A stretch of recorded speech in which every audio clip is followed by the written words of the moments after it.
Assieds-toi, voilà ton contrat, ça fait une page. Signe-le ou la porte. Alors j'ai pris le contrat, je l'ai regardé dans les yeux. Et là, il me dit, mais t'as même pas lu. Je dis non, je veux le job. Ah bah tu as le job.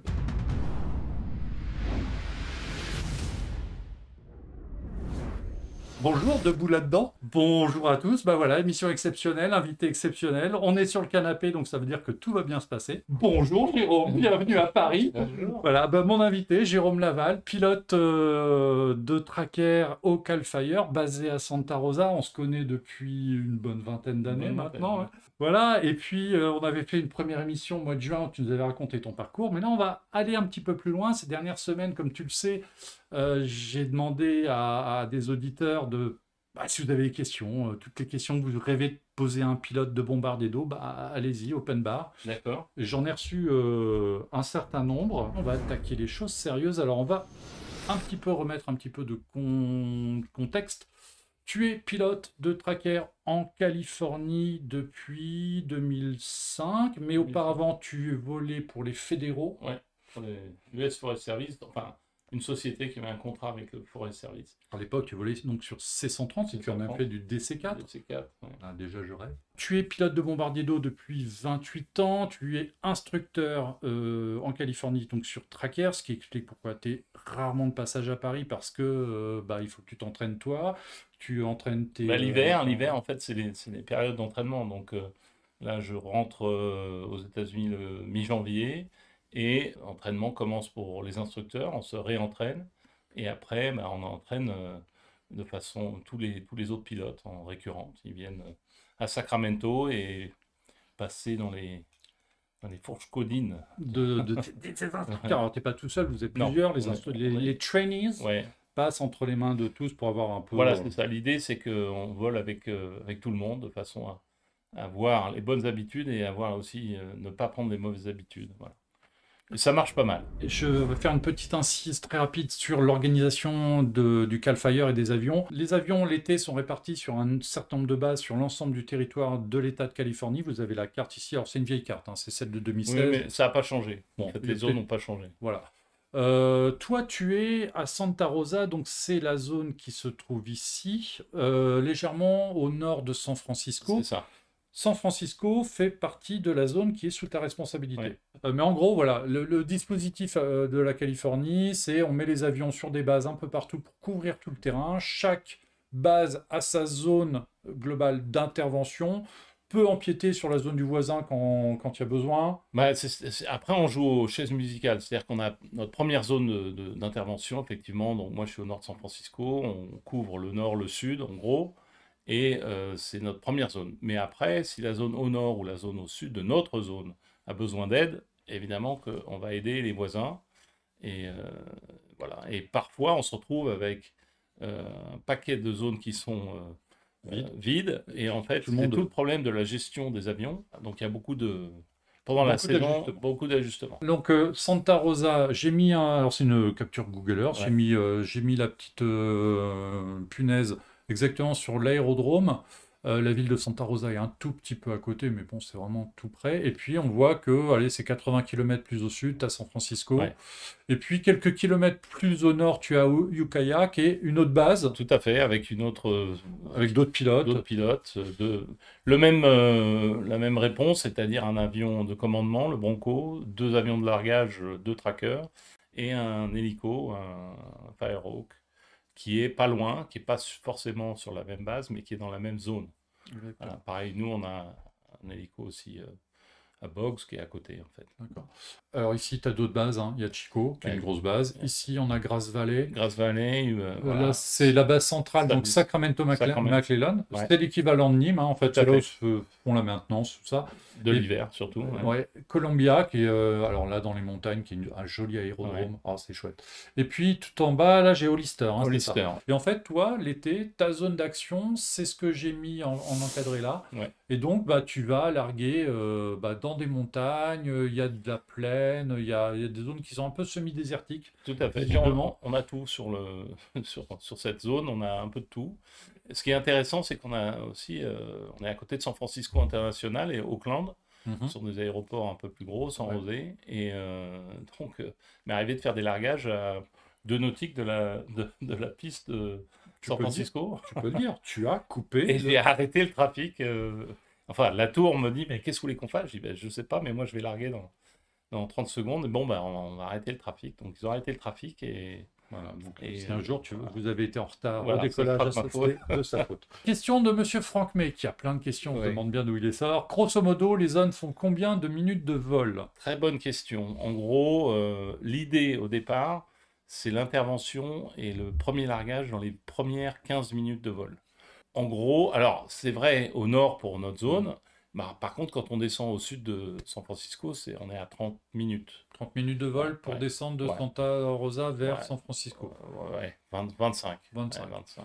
Oui, parce que la vitesse de croisière du tracker, tu vas le chercher quoi? 180, 190 nœuds? 190, 200 nœuds. 200 nœuds. Ouais. Ah, et quand même, hein. Ouais, mais bon, donc en fait, effectivement, la zone, idéalement, il faudrait que la base soit en plein milieu. C'est pas le cas. Alors, il y avait des aérodromes, il y avait une base, il me semble, de l'US Air Force dans ce coin-là. qui aurait Ouais, pu Travis. être- Ouais. Mais bon. D'ailleurs, toute la philosophie est basée sur le fait qu'il y ait des bases, suffisamment de bases pour se recharger et limiter le temps entre le feu et le Parce rechargement. qu'il y a une vraie philosophie du travailleur retardant, on n'a pas d'avion Éco-Peur, Non. vous êtes vraiment full tanker. Ouais. En fait, ils ont laissé l'eau aux hélicoptères et le retardant aux avions. En fait, c'est ça l'idée. Tout simplement. C'est aussi simple que ça. Pourtant, la Californie a eu des Éco-Peurs, il y a eu des Et il y en Catalina, a tous les ans qui ouais. vont, notamment qui viennent du Québec Oui, et qui vont Van Nuys. à Van Nuys, donc Los Angeles. Ouais. Ils en ont 2 ou 4. Bien plus au sud. Ouais. Voilà, bah, ton avion. Voilà, mon avion. Ah ouais, Parce que toi, ton avion, c'est le tanker, le Tracker 85. Alors, Tanker 85 ou Tracker 85? Tanker Tanker 85. 85, c'est le tien, c'est l'avion, enfin, c'est le tien, à la bah, Californie, mais c'est toi qui es titulaire du poste. C'est ça. En fait, quand je dis mon avion, c'est que l'État de Californie me le confie pour la saison. Sur la base, il y a le 85-86. Moi, j'ai pris le 85 et à la suite de Jim Barnes. Et voilà. Alors, Jim Barnes, Légende. grande légende du feu de forêt aux États-Unis, c'est pour l'avoir croisé, et puis c'est quelqu'un qui écrit bien. Ah, c'est un écrivain incroyable. de talent. Mais donc voilà, j'ai pris le 85 en 2013. Après, je sais que chaque pilote de tracker apprécie d'être dans son avion. Et puis après, on reconnaît la voix. Tanker 85, ah tiens, il est de repos. Ouais. Era Aviation, l'avion est attitré à un pilote. Bah oui, c'est ce qu'on explique. Il y a 2 avions par base. 2 avions par base et il y a 3 pilotes. 3 pilotes de tracker. Alors moi je suis principal sur le 85, il y a un autre principal sur le 86 et il y en a un qui fait 85-86. Et donc en cas de panne ou de maintenance, Ah bah alors, sur les avions, en fait, il y a plusieurs cas. Soit c'est une petite panne, on a un des mécanos sur base, donc il règle tout de suite. Si la panne est plus importante, éventuellement, on va chercher à Sacramento l'avion spare, c'est le numéro 100, qui lui n'est pas attitré à aucune base et qui vient remplacer en cas de besoin. En cas de besoin, 85. Moi, cette année, j'ai pas eu besoin, mais l'année d'avant, j'ai dû avoir un souci. J'ai amené l'avion à Sacramento. Ils l'ont gardé 2 jours, 3 jours. Et en attendant, je suis revenu avec le 100. C'est l'avion de remplacement. Pour être honnête, il en faudrait d'autres. C'est-à-dire qu'un seul avion pour 23, ça, c'est pas suffisant. Mais ça va peut-être évoluer avec, on espère. avec les C-130 qui vont permettre de libérer quelques trackers. Ce serait bien, hein? Ouais, ce serait bien. Moi, je pousse pour qu'il y ait une construction de nouveaux trackers. Et eux, ils disent, non, on va mettre en place des C-130, on va pouvoir retirer des trackers et les mettre en cocon. Pas en cocon, mais en maintenance longue durée. Une grosse GV, un plan de prolongation. Quoi. Tout à fait. Ok. Ah. C'est toi, ça? Ouais. Voilà. Alors, Jérôme, au travail, ça peut donner ça. Ouais.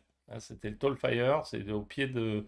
Juste derrière moi, c'est le Mount St. Helena.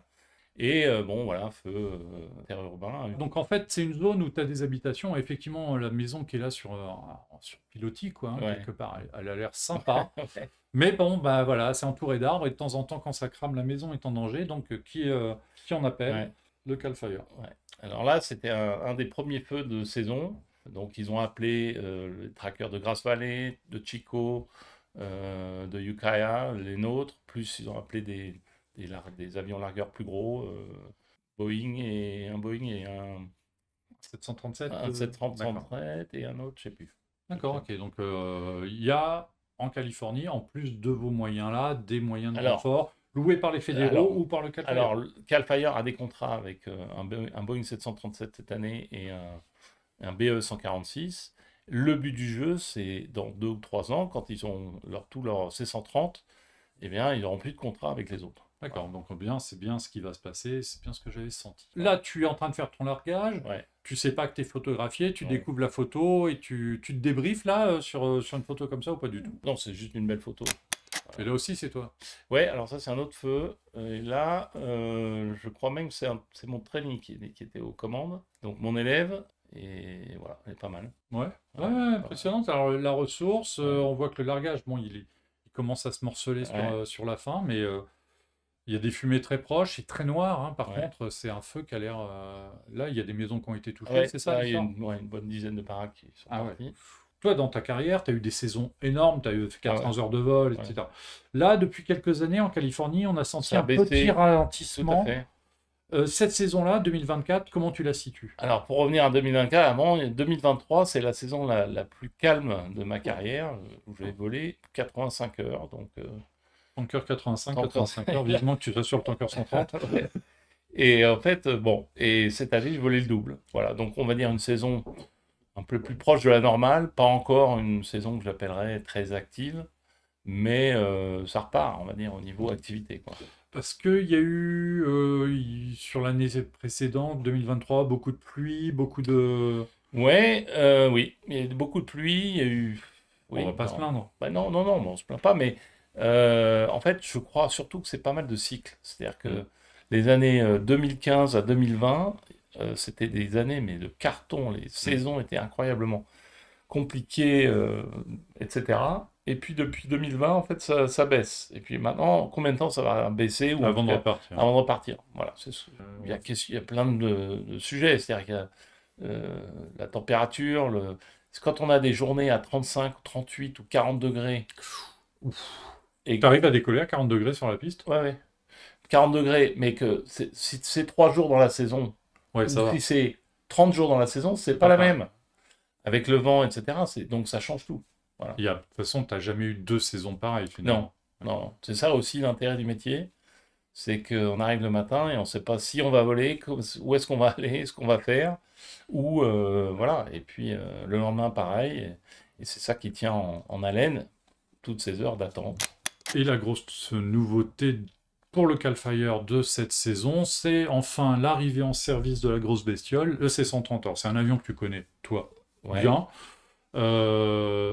Il y en a un donc, qui a enfin été équipé de sa soute RADS, RADS XL, hein, c'est Ouais. un 4000 gallons, c'est ça? Ouais, 4000 gallons, c'est un C-130H. Et en fait, c'est Coulson qui a racheté le copyright C'est la le brevet, en fait. le brevet de la société Aero Union, qui depuis n'existe plus.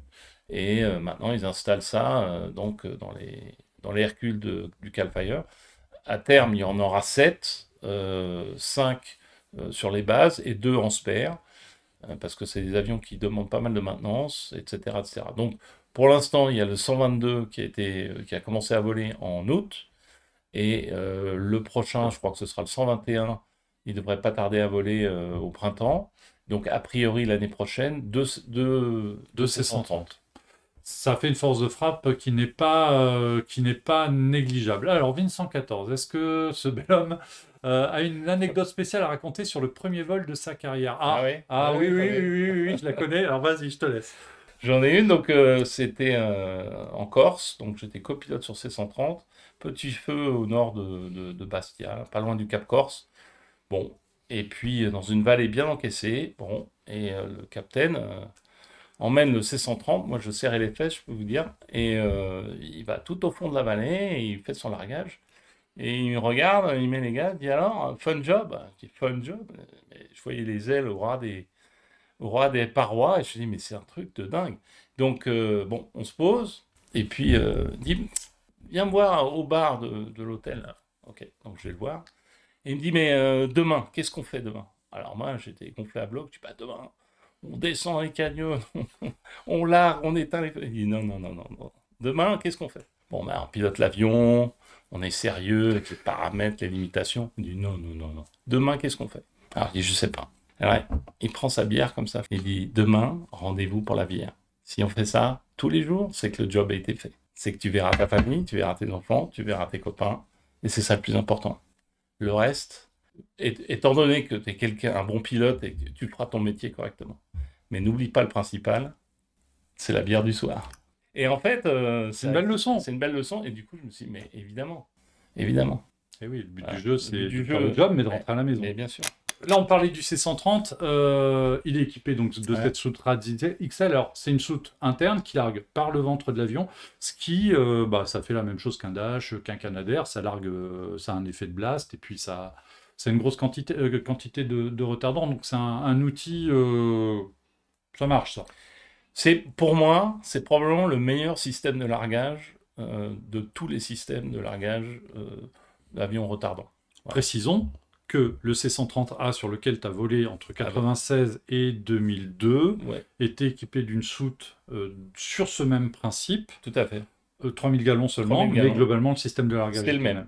Alors, ils ont un peu amélioré, ils ont mis les systèmes hydrauliques qui étaient. Le nôtre était sur le réservoir. Bref, ils ont changé quelques trucs, mais en gros, c'est la même chose. Le principe est le même. Le principe est le même, Donc- géré par un ordinateur. Donc tu connais le système Ouais, et tu as confiance. Et surtout, l'intérêt d'un système de largage, c'est l'empreinte au sol. Donc c'est ça, c'est qu'est-ce qui va donner la meilleure empreinte au sol. Parce qu'on a essayé beaucoup de systèmes depuis 50 ans, des trappes, des ceci, des cela. Et en fait, pour moi, ce système qui maintenant appartient à Coulson, le RADS, c'est le meilleur. Principe constant flow. Donc Constant quand vous flow. m'entendez parler de soute constant flow à flux constant, on parle de ce système-là, mais c'est un système Par gravité. par gravité avec une gestion de l'ouverture des trappes par ordinateur Tout à fait. permet de garder un flux constant sur la descente du liquide. C'est un système comme ça qu'on retrouve sur les Dash 8 de la sécurité civile, qu'on retrouve sur les 737 de Coulson, Tout à fait. qu'on a retrouvé sur les P3 Orion aussi. Ouais. Enfin, c'est un système qui marche très bien. Ouais. Ben Moll, en parlant de soute, vous qui avez volé sur différentes machines de différentes générations, quelles sont les principales différences techniques et d'efficacité entre les différents systèmes de soute? Oh là, mais là, Alors, il y a les tout- avis sur les projets futurs, on en parlera après, Ouais. mais sur les différents systèmes de soute, par exemple, soute à porte de base ou soute constant flow, c'est à peu près le même principe, sauf que tu as une ouverture on-off sur les trappes, Ouais. mais ça donne un bon résultat quand même. Bah, les trappes, le problème, c'est qu'elles peuvent faire un peu de patching, alors que le constant flow, c'est vraiment la marque au sol la plus homogène. Voilà, c'est ça le problème. Alors, ça a été une évolution, c'est ça qui est intéressant, c'est que dans la lutte contre les feux de forêt, au niveau des avions, etc., et des systèmes de largage, ça ne fait qu'évoluer.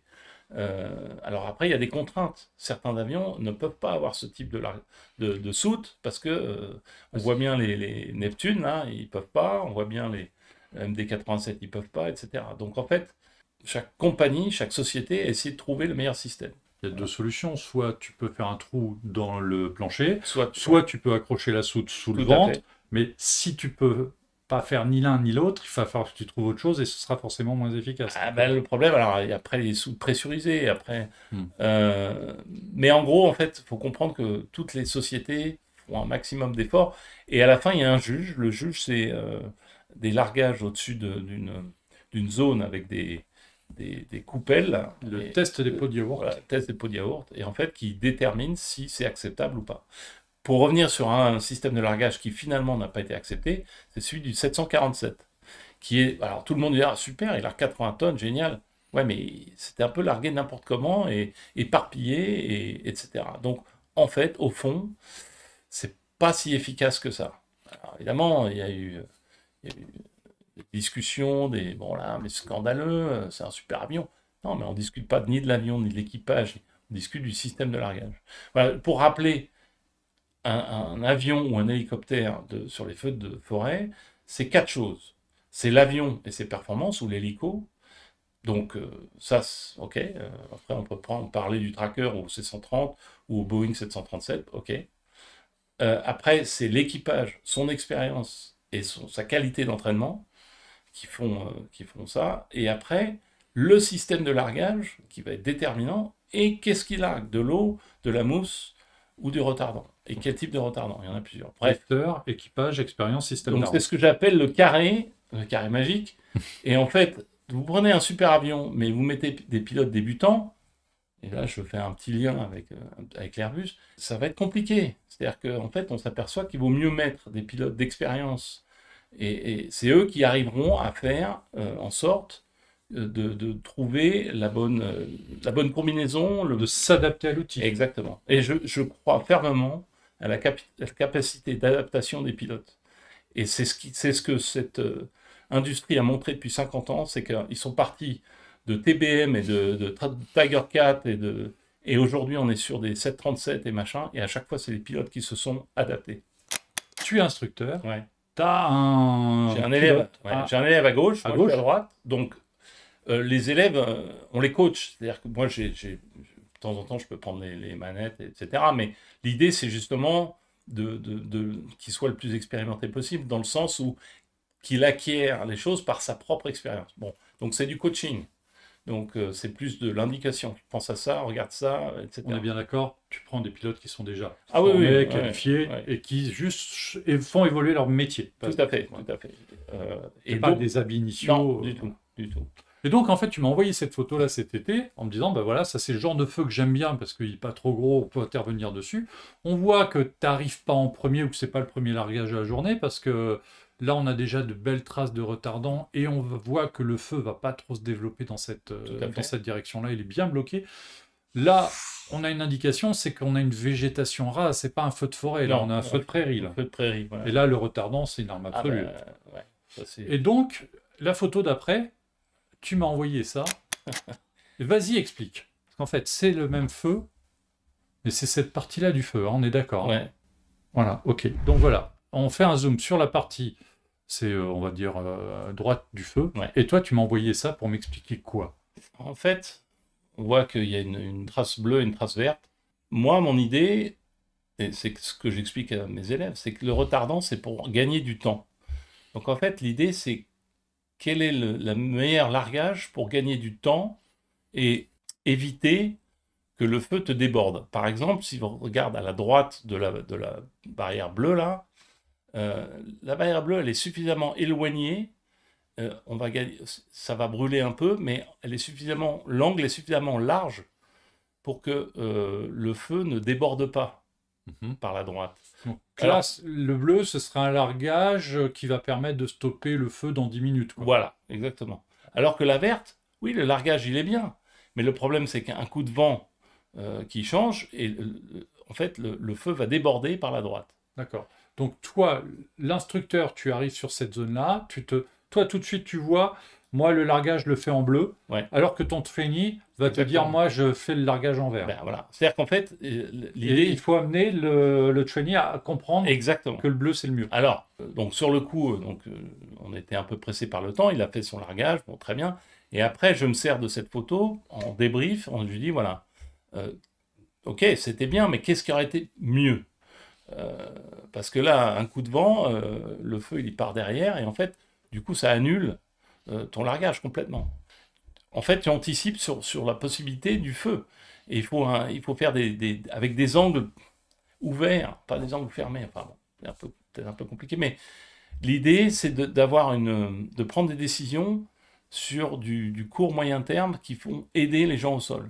Parce qu'il y a un enjeu opérationnel clair, mais il y a aussi un enjeu économique. Le retardant, ça a un coût. Tout à fait. Pas le larguer comme ça. Surtout que si tu fais un largage, et quand tu reviens, en fait, le feu, il a débordé ton largage, bah, du coup, tu dois faire 2 largages. Donc, ça veut dire qu'en fait, tu as déjà perdu. Donc, l'idée, c'est ne pas perdre. Moi, j'aime pas trop perdre. Et donc, en fait, ton job, ça va être d'infuser chez ton trainee cette expérience que tu as depuis 28 ans, qui s'est accumulée progressivement. Mais en fait, il y a un facteur de temps. Toi, pour arriver à cette conscience de situation, c'est le résultat de 28 ans de travail. Ouais. Bon, au bout de combien de temps tu t'es senti hyper à l'aise dans le job, finalement? C'est intéressant comme question, parce que assez rapidement, c'est une bonne question, assez rapidement, tu te sens à l'aise. Et puis après, tu t'aperçois que tu prends des petites leçons quand même. Ouais, c'est l'overconfidence. Ouais, t'es confiant, donc ok, et puis après, maintenant... Donc en fait, je te dirais que même maintenant, je doute. Je suis confiant, mais ce que je veux dire, c'est que je suis pas sûr... T'es jamais sûr. C'est pas sûr, mais je suis pas... Comment on appelle ça? j'ai pas d'arrogance en me disant ah c'est bon, je sais tout. Je sais que je sais pas grand-chose en fait. En fait, tu deviens expérimenté, en fait. Ben, c'est ça.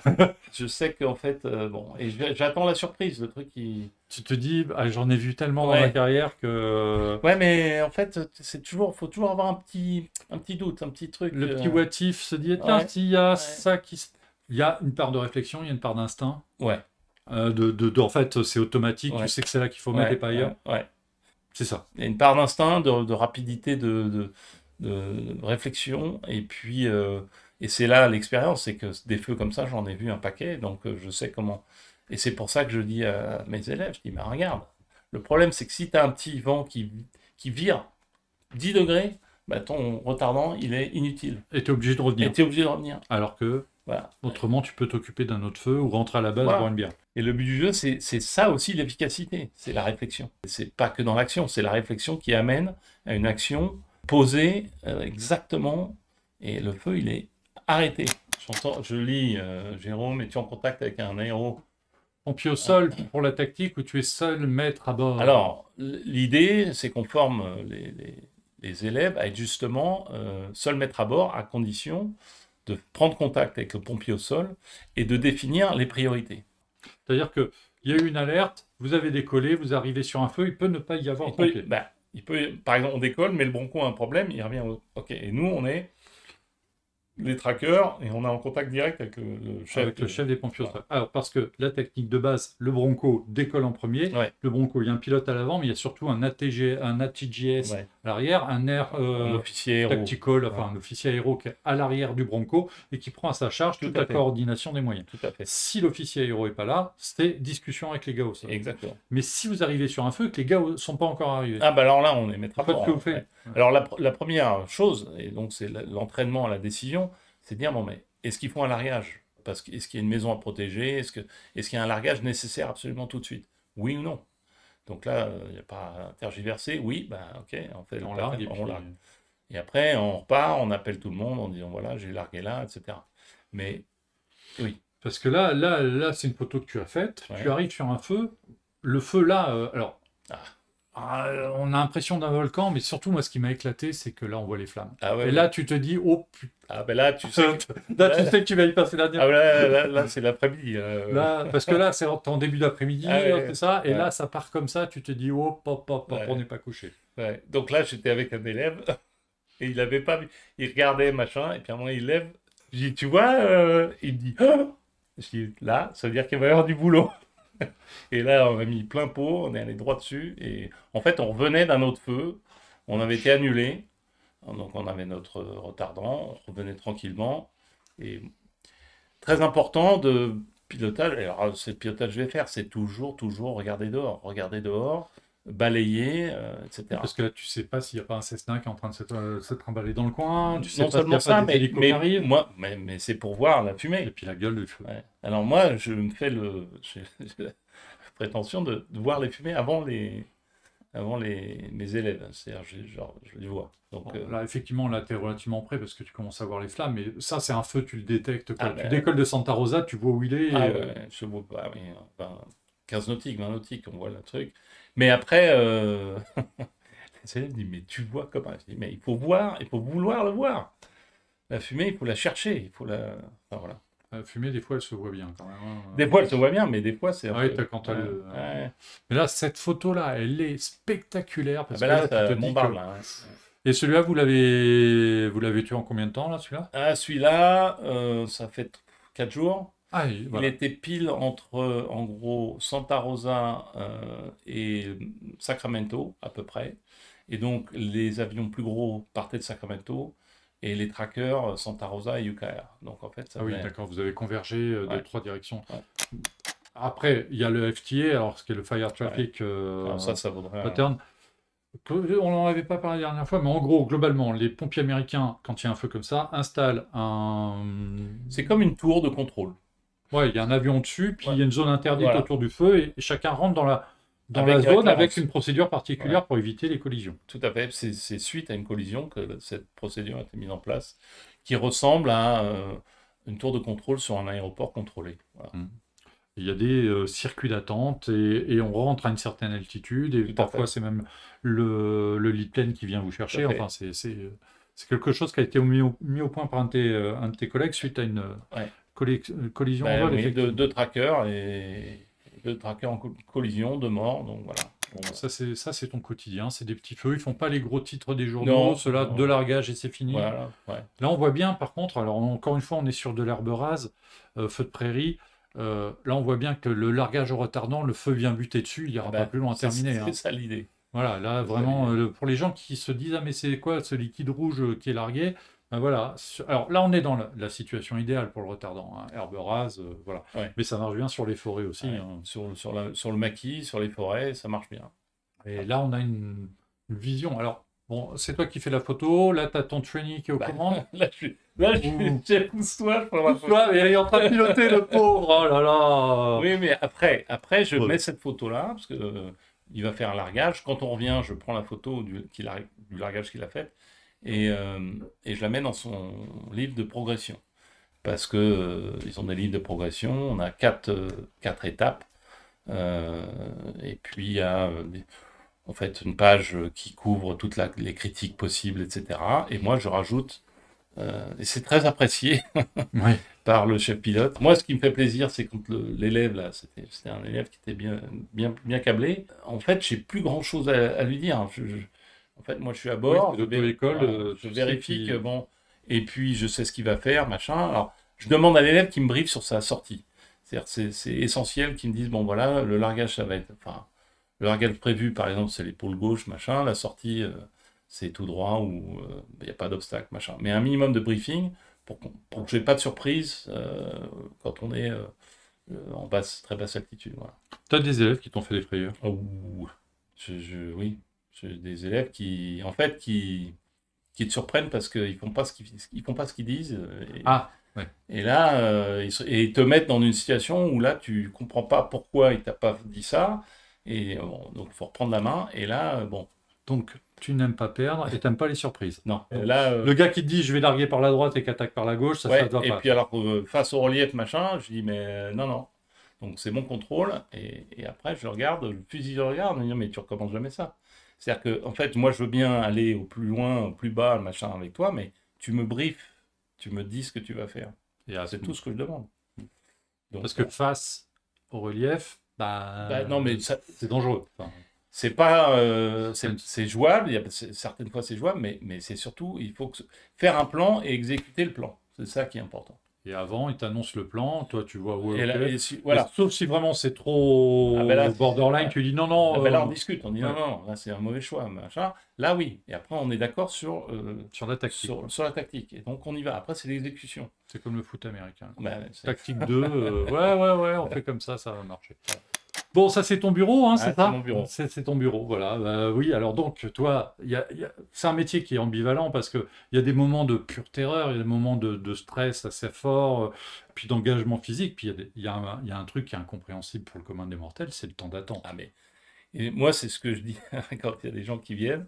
Je leur dis, est-ce que vous êtes capable d'attendre une semaine, de venir au travail tous les jours et d'attendre une semaine sans rien faire? Et les gens me disent, ils comprennent pas. Ils disent, mais comment ça? Je dis, mais parce que des fois, c'est ce qui arrive. C'est-à-dire que, bon, il faut savoir avoir de la ressource, c'est-à-dire savoir faire un peu de sport, lire un bouquin, peu importe ce qu'on décide de faire, mais pendant une semaine, tous les jours, rien. Pas un Ça vol. brûle pas, donc on ne vole pas. Non.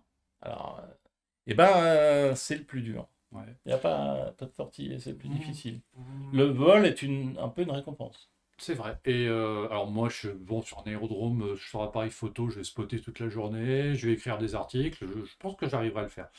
C'est mon côté pilote, par contre, là, sur lequel on va discuter. Il est urgent d'attendre, comme disait mon instructeur planeur. Ben oui, c'est Ouais, comme le vol à voile, quand les ouais, conditions tout ne à sont fait. pas là, on vole pas. Ouais. Et c'est exactement ça. Et Tout à donc, fait. tu es au sol, bon, bah, tu as ton bureau, tu travailles. Bon, Bon, après, alors là, bon, mais après, il y a un petit truc de gym, il y a un petit. Voilà, on regarde des films, mais bon, le problème, c'est que moi, la télé, je m'en fous.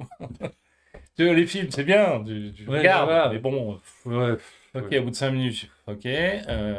Donc en fait, c'est compliqué, hein. Ouais, il faut s'occuper, il faut avoir une vie intellectuelle Ouais. forte. Super question de Jazz 618. Jérôme, vous faites pas de gare, c'est-à-dire vous partez pas Ah, en patrouille pour alors, surveiller le. j'en ai parlé à l'époque au directeur général de Cal Fire. J'ai dit, mais pourquoi on ferait pas parce Alors, que j'avoue que j'apprécie la tactique française qui est très agressive, mm, et la tactique américaine l'est pratiquement tout autant, excepté on fasse pas de gare. Et il m'a dit, mais le problème, c'est que ça bouffe du du potentiel. potentiel moteur, et qu'aujourd'hui, alors, et spécialement depuis 1 ou 2 ans, ils ont mis des caméras sur toutes les crêtes, et en fait, il y a une détection hyper rapide et de qualité, parce que je t'avais envoyé le site, et en C'est fait, ça impressionnant. justifie de moins en moins le gare. Voilà. Puis Bon. de toute façon, la zone à couvrir, Ah bah là, les c'est la Californie, donc ça fait 1200 ouais, ouais, km à peu du près, nord au sud. La France, bah, c'est la France. c'est la France. Donc du Gard, ils Et font pas même ça notre aux arbres. zone, si on était au nord Ouais, à tourner à au nord. tourner, et qu'il y a il y a une fumée ou machin au sud, bref. Donc en fait, ils ont pris le parti de dire non, pas de vol, pas de guet aérien, mais on a mis ils ont mis le paquet sur la détection avec un nombre de caméras, mais c'est impressionnant. Et donc, dans chaque base, il y a au premier étage, là, il y a des écrans avec toutes les caméras de la zone. Et donc, des écrans, là. Donc du coup, Et on regarde en fait la zone. Et puis, on voit quand il y a un feu, on sait exactement à quel endroit, etc. Non, c'est assez incroyable. question intéressante et pertinente d'ERA Aviation. Il n'y a pas d'entraînement opérationnel comme à la sécurité en fin de journée. Une journée calme, ça va pas voler, vous Non, volez pas. il y a les entraînements, en fait, c'est aux décisions du pilote. Mais en gros, dès qu'on vole pas 5 6 jours, on part, on prend l'avion et on fait un petit vol. Il n'y a pas de problème, de 30, 40 minutes, 1 heure. Pour se remettre en On jambe, se quoi. remet en jambe, voilà. Parce que c'est vrai que quand on vole pas un certain nombre de jours, ben, euh, ça fait du bien d'abord de revoler, mais surtout on garde, on garde les choses dans les mains un peu. Voilà. Ouais, et puis c'est un métier où la mémoire de Tout gestuelle est à fait. importante. Tout à fait. Tout à fait. Et donc, pour ça, si je l'ai mis, celle-là, c'est pour parler des conditions de vie et de Ah, travail à la sécurité, enfin, au Cal Fire. ah, mais, Toi, effectivement, en fin de journée, il y a la bière et il y a le cigare, ben moi, le traditionnel cigare. à 3 heures, c'est cigare, et on débrief, en fait. C'est pas tant pour fumer de cigare, je C'est dirais. pour débriefer. C'est pour débriefer. C'est-à-dire que c'est une excuse pour faire parler les gens. Et donc, on est assis, là, ça se voit pas, mais on est 5 6 autour, et on discute, et on part sur différents sujets, que ce soit opérationnel ou pas.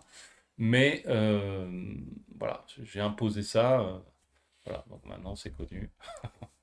Sur votre vie quotidienne, une saison, tu commences en juin, tu finis en septembre, En novembre. novembre. Ouais, Donc tu n'es payé que sur cette ouais, période-là, hein. On est ouais. bien d'accord que quand tu es hors saison, alors sauf pour les instructeurs qui sont payés quand ils sont instructeurs, ok.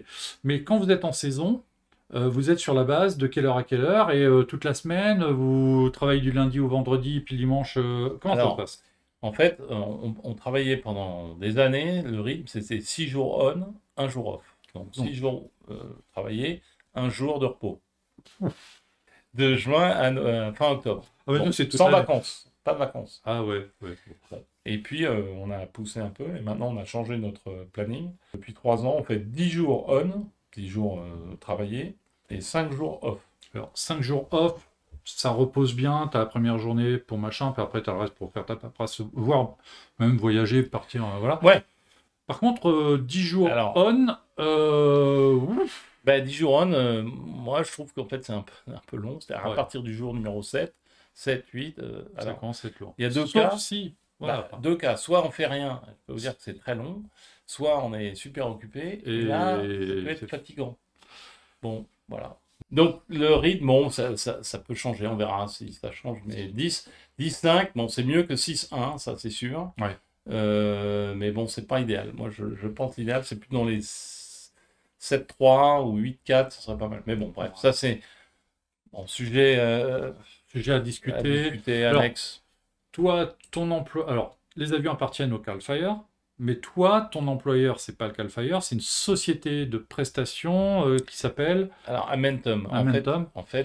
bon, Cal Fire euh, a des offres, des appels d'offres tous les 5 ans pour la mise en maintenance et la mise en opération de sa flotte avions et hélicoptères. Donc, il y a des boîtes qui se présentent, qui répondent à l'appel d'offres. Voilà. Il se trouve que depuis 20 ans, c'est la même boîte qui a gagné et qui a été rachetée. Bon, Amentum, c'est juste à la racheter DynCorp. Bref, c'est la même boîte. Et donc, ils fournissent les mécaniciens et les pilotes avions. C'est vous qui vous négociez avec Et Amentum. nous, on est un groupe, et c'est pour ça que j'ai ma casquette, un groupe, le CFPA, et on est un groupe de pilotes. On est détaché des mécaniciens et on négocie notre propre contrat avec la société en question. C'est ça, donc il y a une négociation avec cette société, non pas avec la Californie, Non, mais avec la société prestataire de services tout à fait. qui est l'intermédiaire. Deuxième partie d'émission, on va la commencer tout de suite parce que je vous ai demandé de nous envoyer des questions et voilà, j'en ai 3 pages. Comment gères-tu la pression inhérente à ce métier? On voit, il y a des rituels, il y a des jours de repos, il y a... Alors en fait, c'est une très bonne question. Chacun y répond de façon différente. Il y a des gens, ils sont à fond dans le sport, ils font de la gym, ils tournent autour de la base en courant. Bon, chacun y répond. Il y en a qui jouent aux échecs. Moi, j'adore les échecs. Bon, bref, peu importe, chacun trouve sa réponse. Ça reste quand même compliqué parce que on est plutôt des hommes et des femmes d'action. Et là, juste, on attend quoi. Ouais, mais il faut le gérer. Ouais, Tu disais des hommes et des femmes, il y a des femmes pilotes au Cal Fire. Bien sûr, il y en a pour l'avion, on est à 10% de femmes. D'accord, donc ça progresse. Ouais. Parce que vous êtes une centaine de pilotes, tu m'as dit aujourd'hui. Ouais. Donc pour gérer 23 trackers, 14 Bronco. 14 Bronco, 2 Beach. Qui servent les Beach. Pareil, alors ils servent d'avion-école pour les ATGS, les officiers héros. D'accord. Voilà. Et puis il y a donc les C-130 qui arrivent. Alors là par contre c'est des équipages à 3, donc forcément ça augmente un petit peu. Ça va augmenter. Et en fait, je crois qu'on va terminer, on va être aux alentours de 120. Bon, parce qu'il y a des flight engineers, etc. Donc on devrait être 120, c'est le chiffre 120, 125 quand on sera à pleine capacité, a priori. Les moyens disponibles au Cal Fire sont-ils suffisants face à la menace actuelle? Non. C'est-à-dire que oui et non. Oui, la saison l'année dernière, on ne vole pas, personne n'a volé. Dans toutes les bases, il n'y a pas eu de gros feux. Et donc on était largement suffisant. Et puis soudain, on a une saison catastrophique. Et là, bien sûr qu'il faudrait le double d'avions. C'est la gestion du risque moyen. En fait, la flotte, elle est dimensionnée pour un risque moyen. Donc, dès que le risque est bas, il y a trop d'avions. Bien sûr. Et dès que le risque est maximum, il n'y en a pas assez. C'est ingérable. Alors, idéalement, moi, je verrais bien 3, voire 4 trackers par base, etc., etc. Mais bon. Il faut augmenter le nombre de pilotes. Est-ce que, justement, parce qu'il y a des pressions sur les métiers de pilote, au niveau du recrutement, vous avez assez de candidats pour fournir, assez de bons candidats, ou alors que United Airlines ou tout? Là, c'est le problème depuis 3-4 ans, c'est qu'en fait, les airlines ont tellement besoin de pilotes qu'on n'a pas tellement de candidats. Vous n'êtes pas au même niveau salarial qu'un pilote de ligne, commandant de bord chez Southwest, parce que je ne parle même pas des intercontinentales. Non, on n'est pas loin de ça, mais après, le problème, c'est que ce n'est pas la même carrière. Ouais. C'est-à-dire qu'on en parlait avant l'émission, c'est-à-dire que le planning, les pilotes de ligne le savent bien longtemps. Nous, on arrive et on ne sait pas si on va voler. Ça plaît aussi, ça plaît pas. Il y a eu des pilotes qui sont arrivés au Cal Fire en disant on va s'éclater, et puis au bout de 2 jours... Mais c'était au début de ma carrière, quand j'étais à Fresno. Un pilote, il pilotait un avion Air Attack pour le Forest Service. Il arrive, le premier jour, il dit bon, qu'est-ce qu'on fait? On vole, qu'on vole pas? Je dis mais on attend le feu. Ah bon, d'accord. Deuxième jour, troisième jour, il dit mais je peux pas moi. Moi, il faut un planning. Moi, je vais être en vacances le week-end, je peux pas. Et je dis là, t'es pas dans le bon job. Pas le bon job. Il est parti.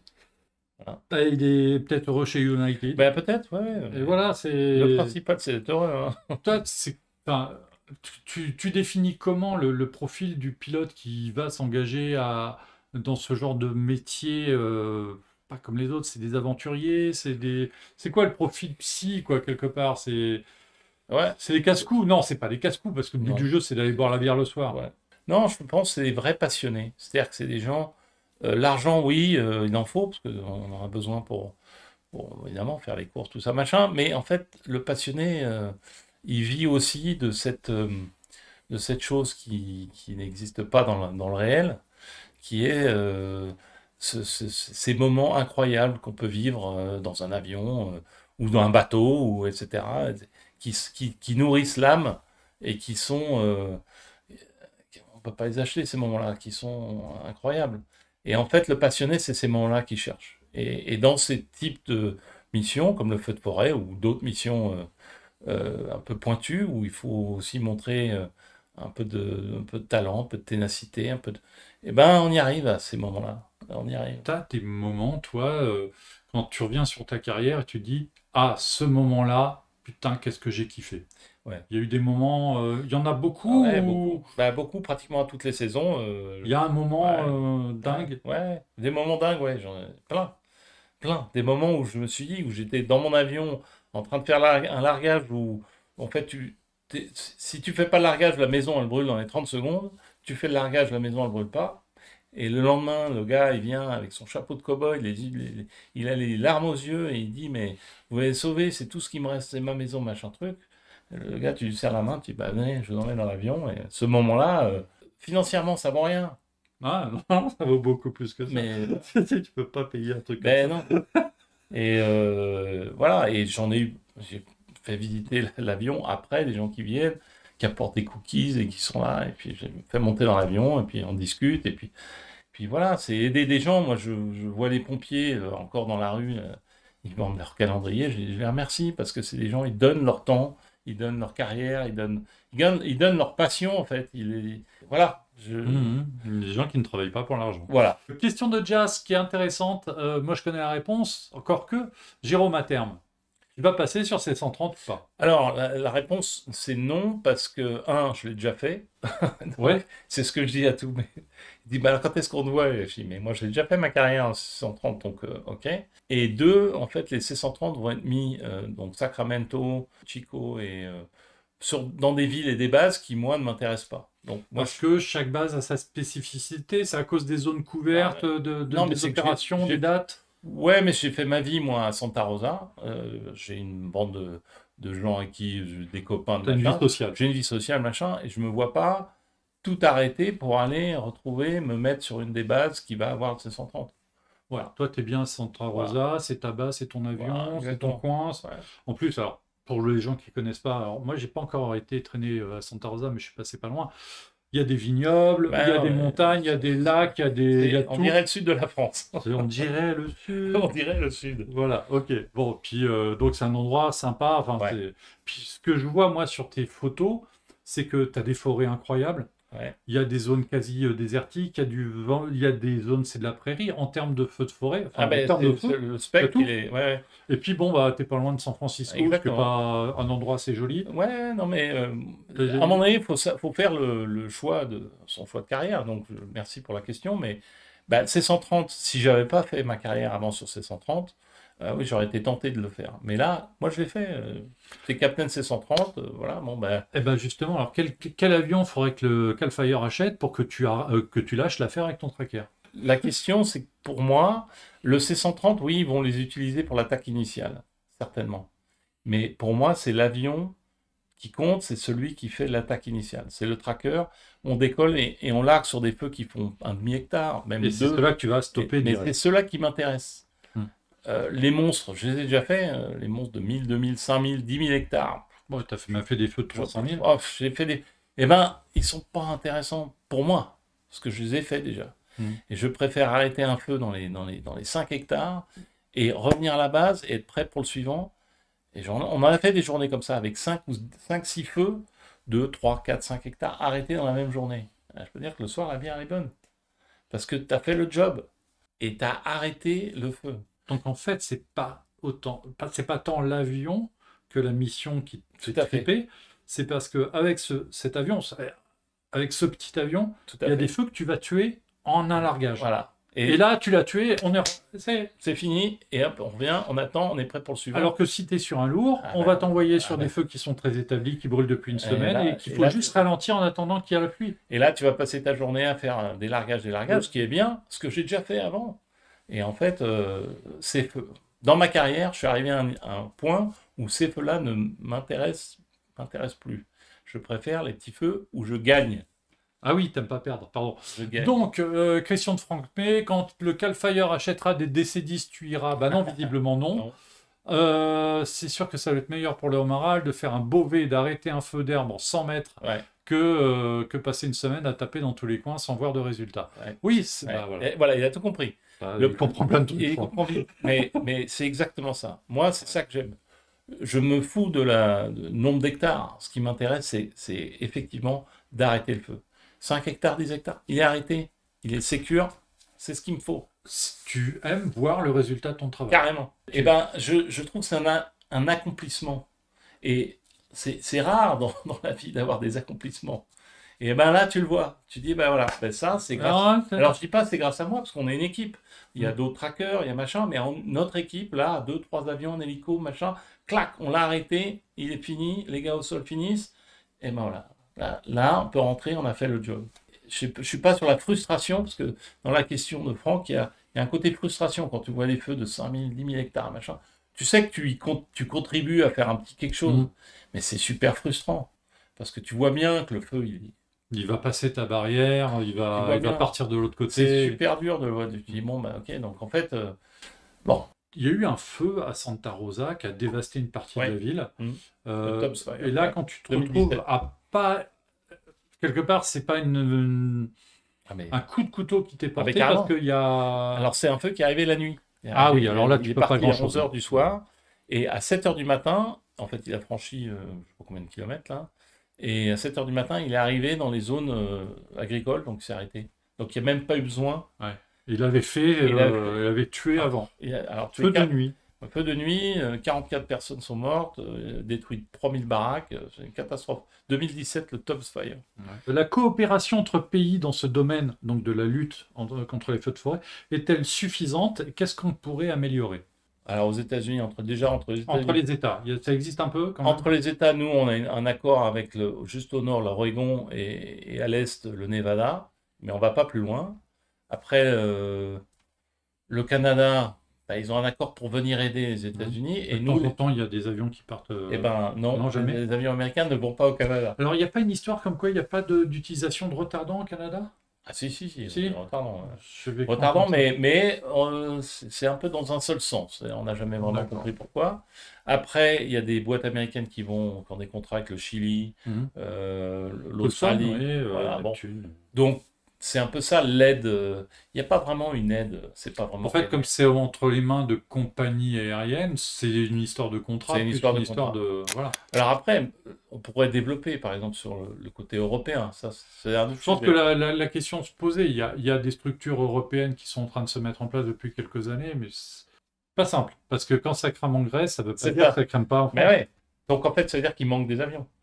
Enfin, moi, le constat que j'ai fait, c'est que c'est bien gentil d'avoir le rescue, le truc européen machin, qui prend des avions et les emmène. Mais en fait, c'est qu'il y a un manque d'avions. Il faudrait rajouter des avions qui soient autonomes, qui ne dépendent pas d'un État, mais qui dépendent Enfin bref.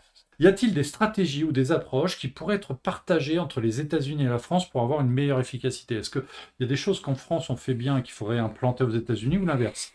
Certainement, mais je pense que la France a une doctrine, une tactique d'attaque très agressive qui est franchement, je vois pas tellement ce qu'il pourrait faire de mieux.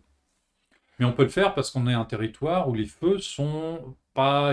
Enfin, le territoire sur lequel les feux peuvent exploser n'est pas si étendu que ça. Vous, ça peut partir du sud au nord. Alors après, il y a tout un truc, c'est aux États-Unis, la culture Écopeur, avion Écopeur, elle n'est pas développée. Et parce que c'est historique. Il y a longtemps, ils sont partis sur le retardant. En disant, l'idée, c'est pas de l'éteindre le feu tout de suite, c'est de l'arrêter. Et après de l'éteindre. Et pour l'éteindre, l'eau, il viendra avec les hélicos. Et c'est tout. Puis surtout, vous en avez des lourds. Il y a quand Ah même des hélicos qui emmènent 12 tonnes. ouais, Hein, ouais, des Chinook et des Skycrane et machin. Pour des avions écopeurs, bon, il y a un littoral, mais est-ce qu'il serait écopable, ce littoral? Ben, ça, c'est un peu compliqué Parce aussi. que j'ai l'impression que le Pacifique, c'est pas la Méditerranée. Ouais, ouais, c'est ça, le non-Pacifique. Ouais. Mais voilà, après, ils ont des lacs. Le problème des lacs, Ouais. c'est que, et je t'en avais parlé, c'est surprenant, c'est qu'en fait, les lacs dépendent de parcs forestiers qui sont gérés par des rangers forestiers. Enfin, et bah, eux, ils veulent pas qu'on écope dans leurs lacs parce que ça amènerait comment on appelle ça? Des parasites. Des parasites, etc. Donc déjà, quand on y va en bateau, il faut nettoyer la coque, etc. parce qu'ils conservent au maximum le lac tel qu'il est, etc. Donc arrivent des écopeurs qui après vont à un autre lac, puis bah, ça irait pas du tout. Donc Ça leur plaît pas. ça leur plaît pas. Donc rien que ça, une grosse Ah, bah, barrière. pourquoi y a-t-il peu de water scoopers aux USA? Ouais. Bah, tu viens de répondre. T'en as déjà piloté, toi, Ouais. de l'écopper? Ouais, avec bah, quand j'étais en 96, j'ai été invité à faire. J'ai fait du 215 et du 415. Oui, puisqu'en 96, c'était Ouais, la c'était dernière ouais. saison où il y avait les deux. Ouais. Donc, t'as touché aux deux, t'as Ouais. pu piloter un petit peu le Ouais, ils Canadair. m'ont laissé. Ouais, T'en gardes quoi comme souvenir du pilotage Ah, de cet avion Alors, t'as pas l'expérience que t'as aujourd'hui, mais à Ouais. l'époque, ça t'avait inspiré quoi, cet avion? Bah, c'est surtout la liberté de ne pas avoir une piste, c'est-à-dire qu'en fait tu te poses sur l'eau, ça c'est extraordinaire. Et puis après, bah, ces avions maniables, moi j'ai même, enfin le 415 c'était bien, mais j'avais adoré le 215, franchement c'était... Plus physique, Ouais. peut-être? Après, ouais, c'est un peu dommage qu'aux États-Unis ce soit pas plus développé. Alors il y a les sites, les Fireboss, les 802 sur... bon, ben, ils font comme ils peuvent. Pourquoi? Parce que tu penses que quand même un Fireboss, alors ça peut aller jusqu'à 3000 litres, mais bon, avec les flotteurs, tout ça, c'est plutôt Ouais, 2008, et puis il faut pas qu'il fasse trop chaud, c'est ça? c'est ça. Donc il y a une quantité minimale de retardant ou d'eau à amener sur un feu pour que ça ait un intérêt, ou... Parce que là, j'ai une question qui est assez géniale derrière, et moi, elle m'éclate. Est-il pertinent de faire des tout petits largages, 100 ou 200 kilos, sur un début de feu avec des ULM? Ouais, bonne question. Alors, au niveau aérologie, quand on voit les vents et les turbulences, les machins, en ULM, je suis pas sûr que ce soit super fun. Ah, parce que tu vois, ils se font brasser, Ah bah, découper. déjà, moi, je me fais brasser en tracker. Donc, bon, en ULM, bon, Et je demande puis, à voir. l'ULM, le truc, c'est que c'est un appareil qui est quand même vachement lent. Quand tu vois le Canadair, tu vois que c'est un avion costaud quand même. Le tracker, c'est du costaud. C'est pas des avions. Ah, Bah, c'est du tonton flingueur, là, hein, en bah, fait. pour revenir à la base du métier de pompier, vaut mieux des camions genre 4x4, etc. C'est quand même. Faut revenir à la base, quoi. L'aérologie, je vais pas parler des pilotes de Canadair, mais peut-être de temps en temps ça tabasse bien. Mais là, tu es content d'être dans ton tracker ou dans ton Canadair. Donc, un ULM, c'est inexploitable parce que c'est trop lent, c'est trop sensible à l'aérologie, ça Ouais, emporte que dalle. ça, Donc, ça, c'est pas un outil utilisable non. du tout. Puis, les petits largages de 200 kilos, oui, effectivement, si tu prends le feu pendant la première minute. Ouais, c'est ça. Mais Au-delà, c'est fini, quoi. bah, autant prendre un camion et puis. Et puis voilà. Que penses-tu des avions de la prochaine génération à venir, c'est-à-dire les avions comme le F-100 Frégate? Je tire mon chapeau à des gens qui ont la passion et le rêve, et à des gens qui ont la culture de l'entrepreneuriat à ce point-là, de vouloir fabriquer sur l'idée du Canadair français, européen, etc. Moi, je lui dis chapeau. La question portait donc sur le F-100 Frégate, sur le Ouais. DHC 515, sur les avions Kepler. Alors là, c'est aussi le projet concurrent Ouais. d'Inaero, c'est le Rothfour Seagull. Ouais. Je dirais que c'est le projet aujourd'hui qui fait le plus parler parce qu'il est français, il pourrait être construit du côté de Bordeaux. C'est un Canadair, entre guillemets, Ouais. un bombardier d'eau à la française, donc économiquement, ça aurait un intérêt. Parce que les Canadair de la sécurité civile vont célébrer cette année leurs 30 ans de service, et 30 ans, c'est le bon âge pour passer à autre chose. En dehors du côté entrepreneuriat, où effectivement on a des gens qui se disent, bah, allons-y. Sur le concept, un biturbine, amphibie, 10 000 litres, Par rapport à ce que tu vois, toi, aux États-Unis, ce que tu connais en France, c'est un game changer, c'est trop gros, c'est trop cher. C'est quoi ton sentiment sur ce projet-là? Je dirais pas que c'est un game changer, je dirais que c'est une prolongation de ce que le Canadair a créé, en fait, a débroussaillé ce concept. Mhm. Donc, en fait, c'est de se dire, parce que Canadair a eu des soucis de savoir maintenant, c'est de Havilland, etc., etc. Donc, on ne sait pas quand va être le prochain. Enfin, c'est un peu compliqué au niveau. Et donc, ça, je pense que ça offre une autre option qui est très intéressante. Je pense pas qu'en fait, ils inventent rien, mais ils ont compris que c'était un bon concept et ils prolongent l'idée. Alors, avec la capacité. Alors, une capacité accrue, 10 tonnes d'emport. Les turbines, c'est simple, c'est celle du Dash 8, 2 fois 5000 chevaux, donc non, les Ouais. calculs sont bons. Oui, comme dit Franck, ça manque de jaune, mais ça, c'est pas grave. Moi, personnellement, en tant que président du comité de tout sauf jaune, moi, ça me va. Il se heurte à une difficulté qui est celui de l'investissement, qui est celui de trouver Ah, mais l'argent ça, pour c'est pour aller ça. jusqu'au stade alors qu'il y Ouais, a des besoins. ouais. Ceci dit, le marché n'est pas si grand que ça. Et on en revient, on a discuté avant l'émission sur le problème essentiel de cette activité annexe qui est l'activité aérienne sur le feu de forêt. Ça n'intéresse personne. Ça intéresse que des fous furieux comme eux, comme les pilotes ou les mécanos qui vont là-dedans. Ça devrait intéresser. On pourrait Bah, imaginer que Airbus, alors là, il y a une nouvelle intéressante. Bon, Airbus, on va voir ce que ça donne. alors, tu as lâché l'affaire. Airbus, alors je reviens, parce qu'on est aussi là pour parler un peu d'Aérobuzz, qui est le site de référence sur l'actualité aéronautique. Hier, j'ai publié un article, hier ou avant-hier, je sais plus, publié un article sur la troisième période d'essai de la 400M équipée d'une soute roll-on, roll-off, capable d'emporter 20 tonnes de retardant, se déversant par la soute arrière. Et donc, ils ont fait leur troisième campagne d'essai en vol. La première, ils avaient largué 20 tonnes en 20 secondes. La dernière, ils avaient réussi à augmenter le débit, pardon. Mm.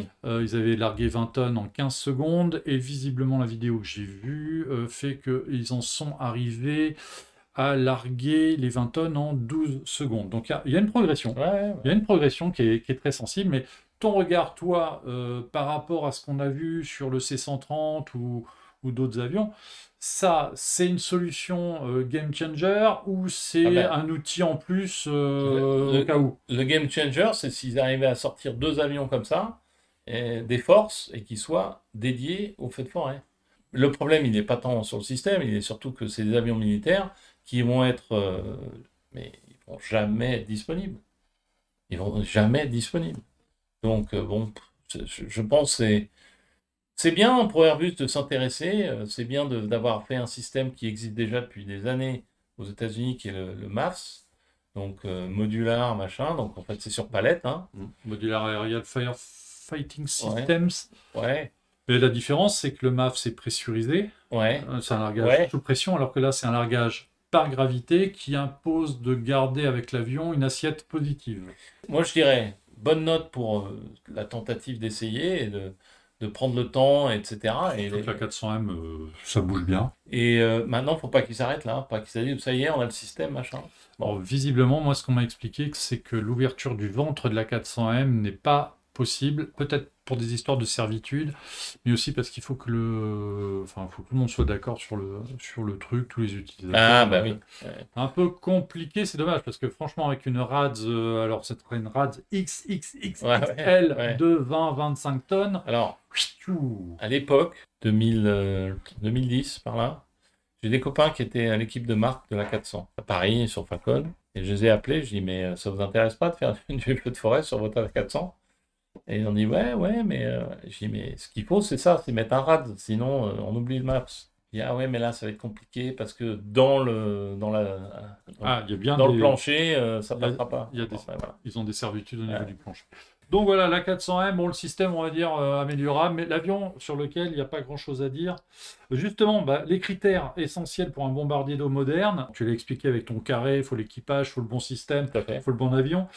C'est quoi les points clés pour faire un bon bombardier d'eau? C'est quoi? C'est l'autonomie, c'est la capacité d'emport, c'est la polyvalence, c'est la maniabilité, la manœuvrabilité. C'est quoi Ben, en ce qui fait fait, un bon tanker, un ouais, bon... tu vois que le C-130, c'était l'avion idéal parce que c'est Ouais. un avion polyvalent, un avion qui est dédié à des missions tactiques, donc qui évolue dans le relief, etc. Donc, si tu concentres, d'ailleurs, à l'époque, je connaissais un des directeurs d'Airbus et il m'avait missionné pour faire une mission et on était arrivé sur l'avion, le tanker idéal et c'était le C-130. C'est ça parce qu'on peut tout faire avec. On peut faire une mission cargo, on peut faire, voilà. On Bon, enlève la soute, on ça fait enlève, bon. un... Sauf, On peut sauf- mettre des passagers, on ouais. peut...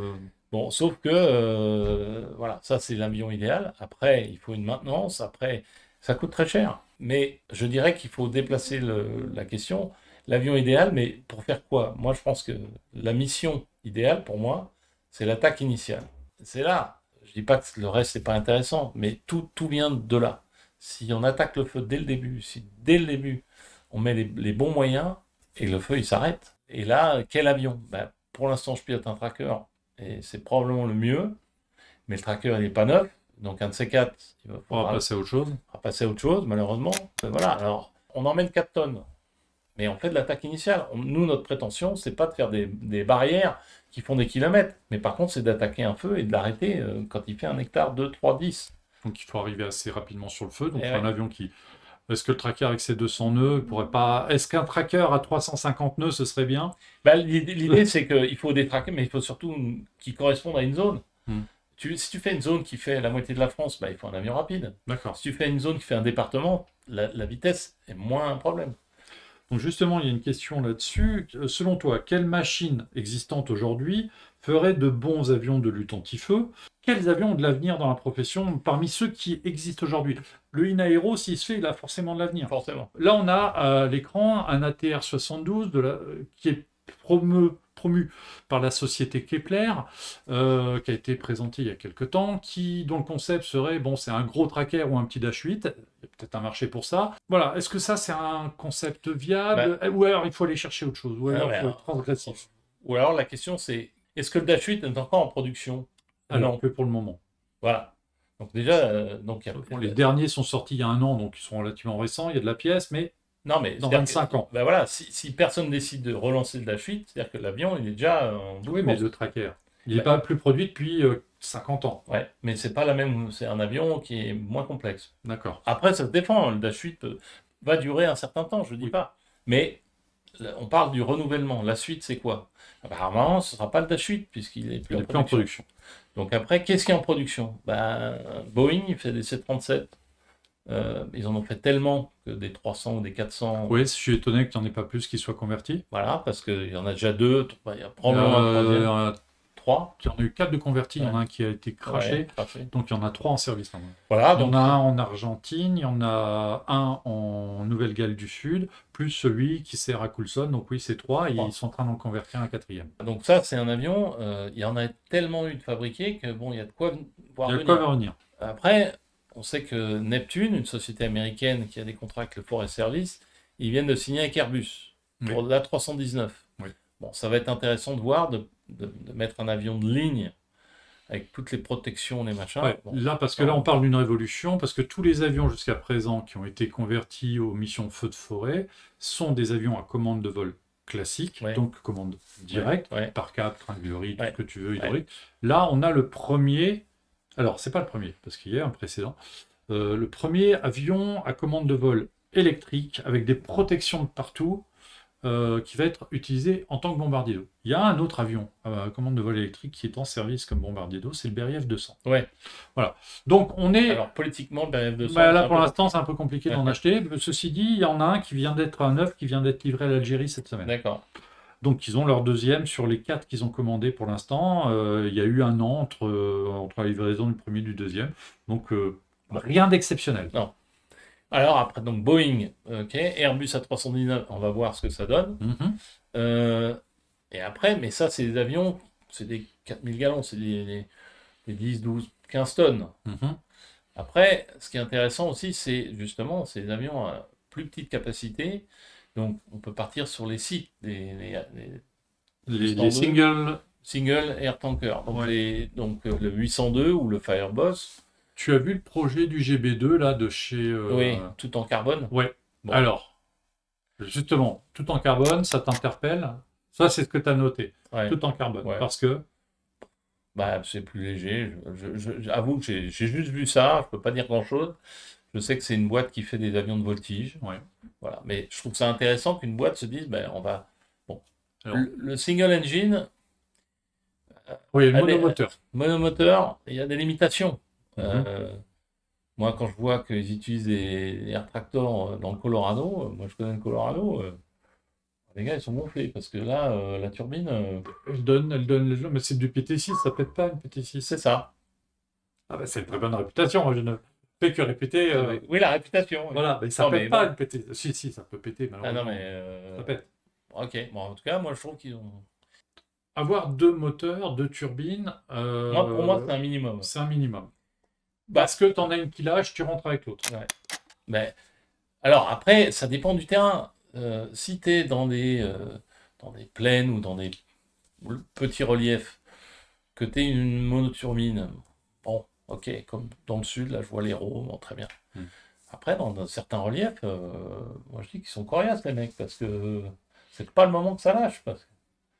Bref, Ouais, mais donc, sur le tracker, par exemple, t'as combien de chevaux par 1650. 1600. Enfin, Quand tu te retrouves avec une turbine en moins, tes capacités de montée sont quand même très réduites. tu largues tout. Déjà, tu largues tout. Ok. Voilà. Et une fois que tu es à vide, c'est bon, tu retrouves Ah un. bah oui, bah oui. Donc Bon, évidemment, pourquoi? la température a un Ouais. impact, mais oui, c'est d'ailleurs le premier truc à Donc le faire. truc, en fait, c'est que si ta turbine te lâche et que t'en as qu'une, bon, t'as beau larguer, de toute façon. Ah bah, là, tu vises entre 10 et 2 et tu trouves un endroit bon, où te vacher, quoi. Hein. Bon, bah alors après, ils disent oui, mais c'est une cage, machin. Je dis, ok, c'est super, mais alors après, bon, photo là de l'ATR. Ouais, voilà. Alors, parce Alors, que. l'ATR, bon, biturbine, très bien. L'emporte quoi? Si tu vas emporter 6, 7, 8 Il tonnes? parle de 6-7 tonnes. Ok. Et ce qui est sensible, c'est à peu près l'équivalent de ce que faisaient les Neptunes hein, Ouais, tout à fait. aux États-Unis. Tout à fait. Donc en fait, là, on imagine que ce ne sera pas un avion, pour moi, hein, ce ne sera pas un avion euh, de renfort, mais ce sera un avion dit d'attaque initiale. Hmm. L'intérêt, c'est que si des ATR réduisent leur coût de façon à ce que... Alors, visiblement, les ATR à l'heure de vol, c'est pas très cher. Eh ben, D'après ce qu'on voilà. m'a dit. La pièce détachée, il n'y a pas de problème, l'avion est toujours en production. Il y a l'inquiétude sur le type de système de largage, parce que bah, la position du train d'atterrissage, c'est un peu comme la 400M, Ouais, qu'est-ce qu'ils vont nous pondre? Alors, bon, je sais qu'ils travaillent dessus, c'est un scientifique. ouais. Non, mais Bon, alors moi, à je voir. pense, disons que ça va se faire. Ok. Donc le marché, ça va être quoi? Ben, ça va être aussi les pays qui n'ont pas forcément des milliards de dollars pour leur flotte, machin. Bien sûr. Et voilà, donc bon, ben, ils vont développer, basé sur l'attaque initiale, ils vont acheter plusieurs avions et ils vont développer un maillage de base, etc. C'est peut-être ça aussi une des solutions. C'est en fait des avions peu chers, trouvables en quantité. Tout à fait. Après, c'est pas des foudres de guerre, c'est ça. Le côté. Ce serait quoi? C'est un peu, ça revient à la question de tout à l'heure. L'avion idéal pour aller attaquer des feux, c'est quoi? C'est un A-10 Thunderbolt avec une. Ouais, mais c'est un Voilà. rêve. Non, mais Mais le problème. justement, moi je te parle de Ah ouais, l'avion de rêve. ah oui, un Le A-10 très bien. Thunderbolt Ouais, avec une super. soute de 4000 litres. Ouais, Voilà. ouais. Et là, tu Euh, as tout le monde qui veut piloter ça, bien oui. sûr. Non, mais le problème, c'est qu'on n'est que dans des compromis. Des Mhm. compromis industriels, des compromis financiers. Donc, en fait, cet avion, me semble, c'est loin d'être idéal, mais c'est un bon compromis. Surtout pour des pays qui n'ont pas forcément les moyens financiers, voilà, et qui vont réfléchir à une autre solution. Une autre façon de faire. Bon, un gros tracker, un petit Dash 8. C'est ça. C'est comme ça que alors, le promoteur du projet, hein, David Joubert, qu'on connaît bien tous les Ouais, deux, ouais. m'a présenté le concept. Je suis moins inquiet sur la TR que sur la 400M en fait, parce que moi je vois ça en tant qu'amateur éclairé. J'aime bien voir tous ces projets naître, après lesquels iront au Ben, bout. en tout cas, ce qu'il faut applaudir, c'est comme pour la frégate, et Mmh. c'est tous ces, donc David Joubert qu'on connaît, tous ces gens qui ont la folie de dire on va faire quelque chose. On va tenter. On va tenter parce qu'on est entouré par des gens qui ne tentent jamais rien, ne veulent jamais rien tenter, tout est risqué, tout est dangereux. Et moi, je baisse mon chapeau, franchement, je lève ma casquette pour ces gens qui sont animés en disant on va trouver une solution, on va avancer, on va. David Joubert, c'est l'exemple même de perspicacité incroyable. Voilà, avec Dominique, là, qui fait les systèmes de largage. Bon, des gens remarquables. Pourquoi pas? Pourquoi pas? C'est-à-dire que je crois qu'il faut aussi regarder en dehors de ce qu'on fait en France. En France, on a un système qui est bien établi avec les Canadair, les Dash, machin. Mais la France, c'est probablement un des pays les plus organisés. Donc regardons dans les pays qui ne sont pas super organisés. Alors moi, le retour que j'ai eu, mais je crois que j'en avais déjà parlé, c'est qu'au niveau européen, il y a un blocage sur les tankers, parce que les tankers nécessitent des pélicandromes, donc une infrastructure spécifique, oui. du retardant, oui. etc. Et l'argument qu'on m'a sorti, Ouais. qui n'est pas faux, hein, Non, c'est non. là où ça crame, c'est en Grèce. En Grèce, tu as de l'eau partout, donc Ouais. un Canadair, c'est plus pratique. Ou un hélicoptère. Ou un hélico. Et d'ailleurs, il y a des aircranes là-bas, Ouais. tout à fait. Donc, est-ce que ce genre d'avion au niveau européen, là, quand on y réfléchit bien, la France, c'est le seul pays européen occidental à utiliser des pélicandromes et des tankers moyens et lourds. Ils ont utilisé des moyens avec les trackers, des légers avec les avions d'Aria Firefighting. On a une infrastructure et nous, c'est dans l'ADN de la lutte contre les feux de forêt. Ouais. Maintenant, il y a plein d'autres pays, en Italie, Ben non, en Espagne, non, en Grèce encore moins, au Portugal encore moins. Donc, tout ça est très très compliqué. Je vais rebondir sur la réflexion qui a été faite par SOX, qui dit Airbus ne ferait pas un mini cargo type E2 C2 biturboprop, un mini A400M. Ça existe, ça s'appelle le CASA 295. Ils ont tenté de le faire en bombardier d'eau, ils ont tenté, puis bon, ils sont pas allés au-delà d'une campagne d'essai, alors que sur la 400M, ils en sont déjà au 3e. Ça n'a pas tenu. Ouais, je sais pas ce qui s'est passé, moi j'ai pas eu de retour. La structure. La structure a morflé. Donc le C-27J est un bon contender. Alors, le C-27J, c'est un... Ouais, mais je sais, les Coast Guard qui ont donné les C-130 à Cal Fire, ils ont récupéré les C-27. Alors, ils pleurent.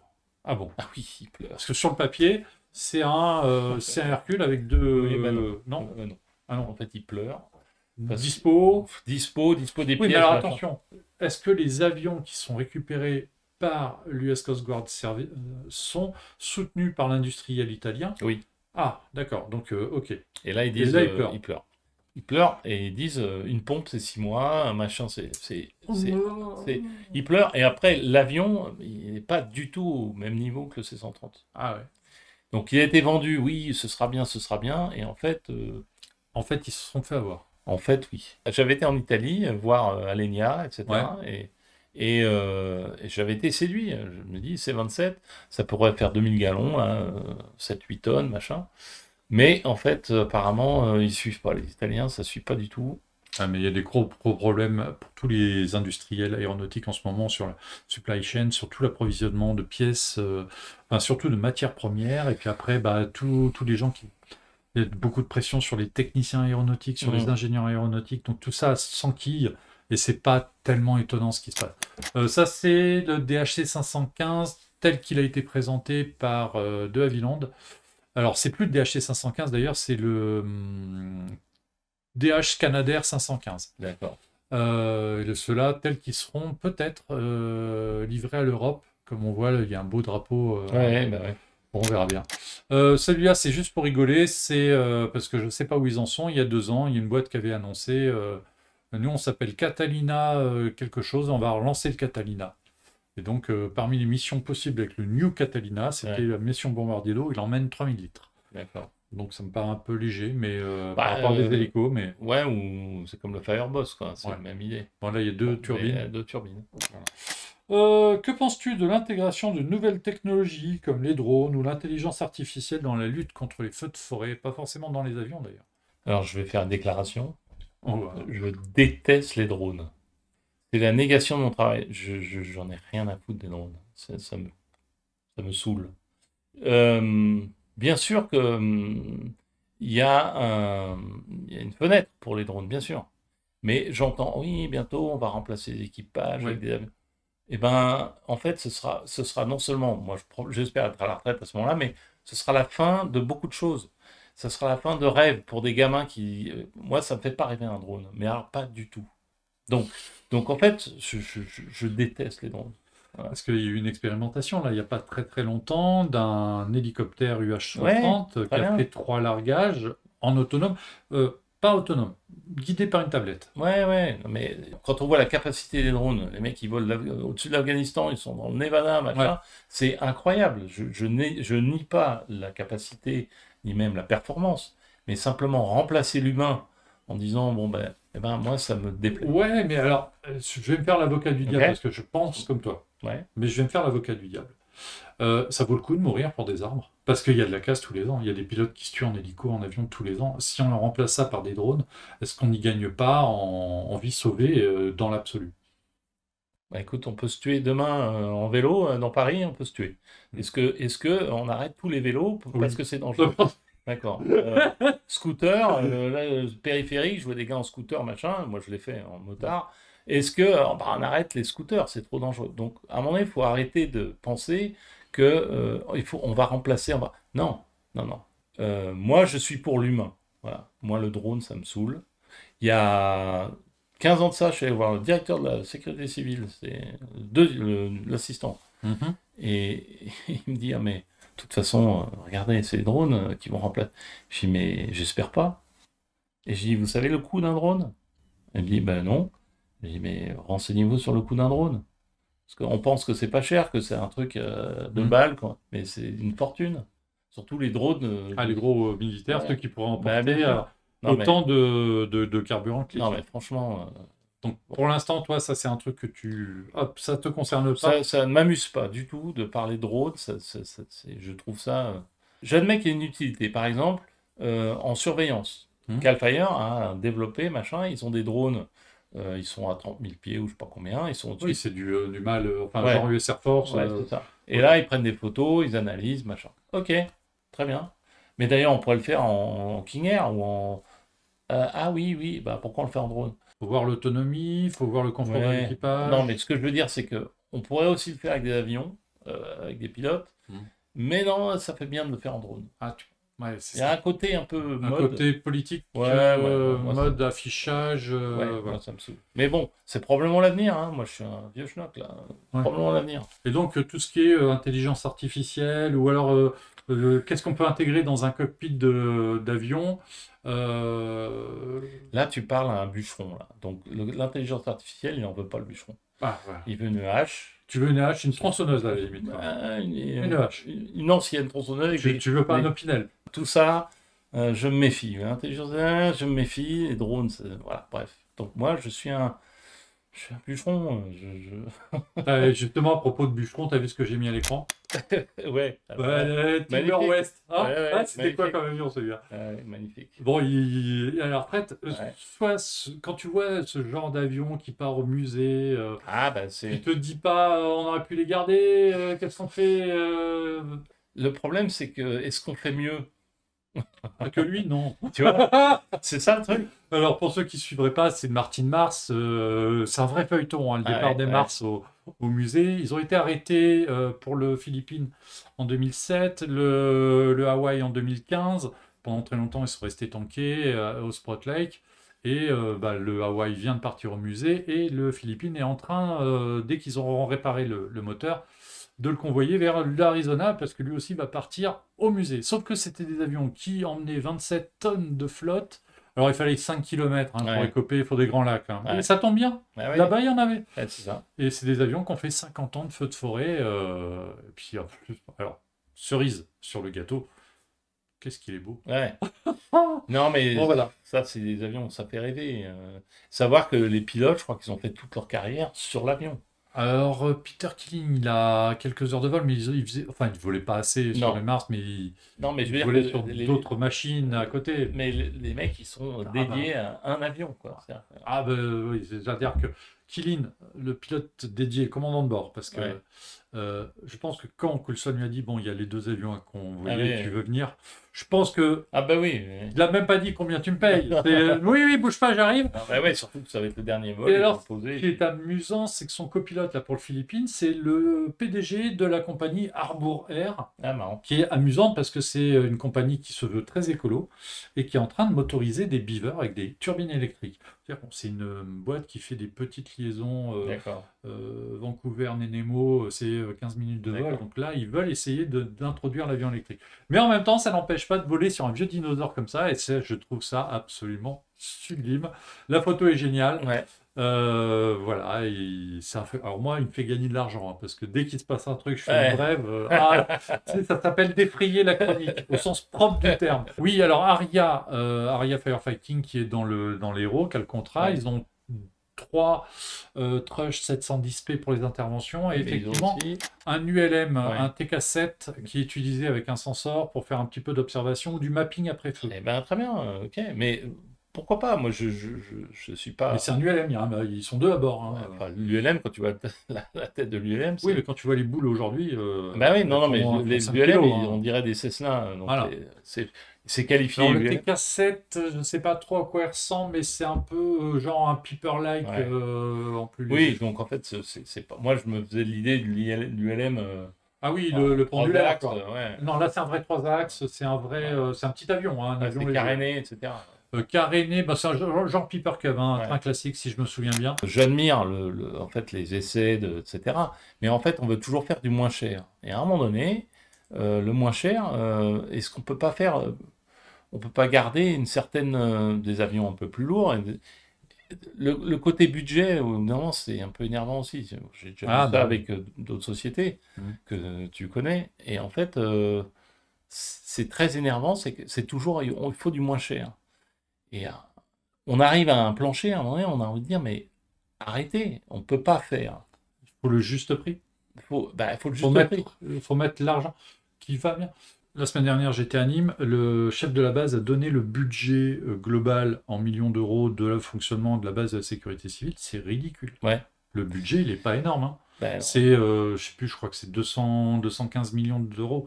C'est ridicule. ouais, 80 pilotes. 80 pilotes, des avions, enfin, Ouais, c'est hors coût d'acquisition du matériel. ouais, ouais. Mais Budget ouais, à l'année. Donc, à un moment donné, il faut mettre le budget. petit bras, quoi. C'est-à-dire que toujours voir du moins cher, du moins cher. Bon, c'est une course qui, moi, à mon avis, mène pas forcément à la qualité. Mais bon. Est-ce que quelqu'un a déjà pensé à pomper avec un tuyau rétractable dans un lac ou dans la mer en volant à basse altitude avec un tanker? Ben voilà. Ouais, J'ai la réponse. Oui, ça a été c'est un testé. avion anglais, là. Le Feedmaster. Ça a été Feedmaster. testé en France, Ouais. au large de Nice. Il y a des projets de remise en route avec des C-130. Bon, bref, voilà. Alors, toi, pilote, habitué au tanker, mais tu as fait un petit peu de découpeur, enfin, tu Ouais. vois un petit peu comment ça se passe. Ouais. Ça, fausse bonne idée ou pas? Non, moi, je dis qu'il faut essayer ça à fond. Alors, Faut aller au bout du truc, c'est-à-dire faut faire les tests euh, et aller au bout. C'est-à-dire pas ça, c'est un principe.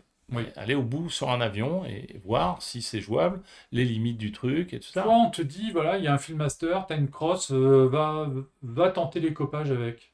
Tu y vas. Ben ouais, j'y vais. Mais, ouais. Alors, D'abord, je demande s'il y a un pilote qui l'a déjà fait. voilà, bah là, il y en a un, là, il y a encore Ouais, des mais- bancs, là. et puis voilà, voilà, je me renseigne sur les limites, la façon d'approcher, le machin, tout ce qui est possible d'eux, et la façon surtout de, si le truc pète, enfin, peu importe. En fait, ça fait une étude de cas, c'est-à-dire qu'il faut y étudier ça à fond. Faut étudier. Étudier à Faut le fond, reprendre. bien sûr. Donc, Flying Makaya qui nous dit magnifique le Fieldmaster. Donc, déjà, le gars, il arrive à identifier l'avion. Il doit avoir une bonne culture aéronautique. Une idée très intéressante, les copages d'avions terrestres, mais qui n'a pas abouti, un projet à relancer. Et c'est un projet, il n'y a pas eu que le Fieldmaster, parce que, et ça, j'ai le dessin, le Nord Atlas avait été aussi un temps envisagé avec une perche qui avait été conçue par un ingénieur bien connu qui s'appelait Monsieur Bertin. D'accord. Ah ouais. Cyril, quand il a participé au livre sur le Nord Atlas, avait fait le dessin, il me semble, et puis je crois que j'ai une notice technique d'époque là-dessus. Ça, c'est une idée qui avait été relancée il y a quelques années par une boîte néerlandaise. Oui, Ils avaient fait exact. des essais avec un hélico où ils traînaient Ouais. un espèce de tuyau avec un... L'air crane, il a le snorkel. Et le snorkel de l'air crane, c'est un peu le même principe. Et c'est quelque chose qu'ils voulaient tester sur un C-130. Ouais. Mais je pense qu'il faut louer un C-130. Et là, je pense que le gars à qui tu dis je voudrais Ouais. louer votre avion, pour faire quoi? Pour faire ça. Il va te faire ah non, pas dispo. Pas dispo. Donc il y a encore des réticences. Mais est-ce que c'est. Alors, Jazz 618, qui est effectivement du côté de Cannes, Nice et compagnie, c'était le commandant Bouillon que je l'ai bien connu. Ouais, bah, Et écoute, ben voilà. C'était lui qui était aux commandes de l'avion. C'était lui qui avait présidé aux expérimentations d'accord. du Filmmaster. Eh ben, Tu, Jas, Gabi, si tu peux nous le préciser, on est preneur de l'info. Alors, on va arriver à une dernière partie alors, t'en oublies un, là de t'as fini les... les fausses bonnes idées. Ouais. Ah bah si tu as envie de parler d'autres fausses bonnes idées, Non, vas-y. l'Embraer. Le KC-390 Ouais. avec la MAFS. Ah ben je connais la réponse. Si tu utilises un MAFS, tu prends une BAFS. Non, le 390. Alors, l'Embraer 390, biréacteur de transport, c'est un avion qui a en gros la place, un petit C-130 et un truc plutôt vert transal. Ouais. Donc intéressant, des réacteurs assez puissants, etc.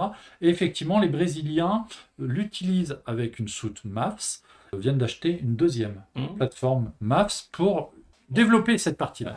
Bon, on sait que la soute MAF, c'est pas le truc qui te fait le plus rêver parce Non. que il est pressurisé, parce que le Ouais. trait est très fin, parce que l'épandage du liquide n'a pas d'effet de souffle et Non. surtout une répartition au sol, un coverage level qui est relativement faible. Donc c'est quelque chose qui n'est pas polyvalent. C'est comme Airbus. C'est intéressant que des gens, notamment des grosses boîtes, Embraer ou Airbus, avec des ingénieurs, machin, donc, et qui peuvent se mettre au travail en disant, bon ben, et qui continuent d'avancer. Et éventuellement, ils trouveront une solution. C'est ça qui est... Dans l'Airbus, la démonstration, c'est ce que je vois. Pour l'instant, ils n'y sont pas, mais ils progressent, ils travaillent dessus. et ils mettent un budget pour que quand même, il y ait des gens qui réfléchissent. Et puis ils mettent un avion en vol pour tester Voilà. le truc en vol. Donc en fait, ça avance. Puis, voilà. C'est ça qu'il faut retenir, à mon avis. Et donc sur l'Embraer, moi, alors, honnêtement, l'Embraer, c'est comme la 400M. Le jour où ils peuvent lui ouvrir le bid, Bah oui. game changer. Bah oui, ouais. Voilà. Et là, on aurait d'ailleurs, honnêtement, hein, le 390 de chez Embraer, les ventes sont plutôt correctes. Ouais. Il Bah se ouais. place régulièrement dans des... Alors, c'est pas un avion qui fait des grosses ventes, il en vend 4 par-ci, 6 par-là, mais on commence à le trouver un petit peu partout. Non, mais il est bien conçu. C'est visiblement, oui, alors je l'ai approché que de loin en Bourget, je suis pas monté dedans, je sais pas trop à quoi ça ressemble, mais visiblement, il est en train de trouver son Ouais, marché. tout à fait. C'est quelques dizaines d'exemplaires, c'est pas une grosse Non. vente, mais... Voilà. Dans le genre fausses bonnes idées, là, parce que moi, ça, j'adore, moi, les fausses bonnes idées. T'en vois une, là, une auquel tu as été peut-être confronté dans ta carrière, un truc qui t'a dit, non, mais là, ça marchera jamais, ce truc, c'est n'importe quoi. Si tu as une fausse bonne idée, comme ça, alors ça peut être un système qu'on a voulu t'installer sur ton avion, ça peut être un type d'avion, ça peut être... T'envoies, toi, régulièrement, des gens qui tapent à la porte du Calfire en disant, eh, on a ça à vous vendre, vous allez voir, ça va vous changer la vie. Ouais. Et alors, Bah, le dirigeable. le dirigeable. Dirigeable qui largue du retardant. Alors, c'est vrai que le dirigeable, on en parle beaucoup. Quels sont les défauts du dirigeable pour cette mission? Bah, en fait, c'est très sensible au vent. Oui, c'est-à-dire que quand tu vas à 100 km/h et que tu as un vent de 60 km/h, en fait, tu n'avances pas. Ouais. T'avances pas, et donc en fait, ça a été la première question. Le mec il a dit, mais oui, on n'avait pas pensé à ça. Ah oui. C'est-à-dire qu'en fait, bon, l'idée d'un dirigeable, pourquoi pas, mais d'un coup, tu dis, mais vous savez que les feux, il y a des feux parce qu'il y a du vent. C'est le principe. Oui, ça veut dire que s'il prend le vent de dos, Ah, bah, il va faire du 180 Sauf km/h. il va s'éloigner. Il va pas pouvoir rester sur le Voilà, stationnaire. très compliqué. Très compliqué. Donc le dirigeable, en dépit du fait qu'on pourrait avoir des dirigeables qui emmènent 100 tonnes de retardant. Oui, mais bon, c'est tellement... Et puis ça, avec les turbulences, les mouvements d'air verticaux, il va danser. Donc en fait, non. Non, ça passe pas. Ok, donc voilà, une fausse bonne idée, le dirigeable. Mais 5 minutes. je demande que... Que quelqu'un expérimente et non, aille le mais voir.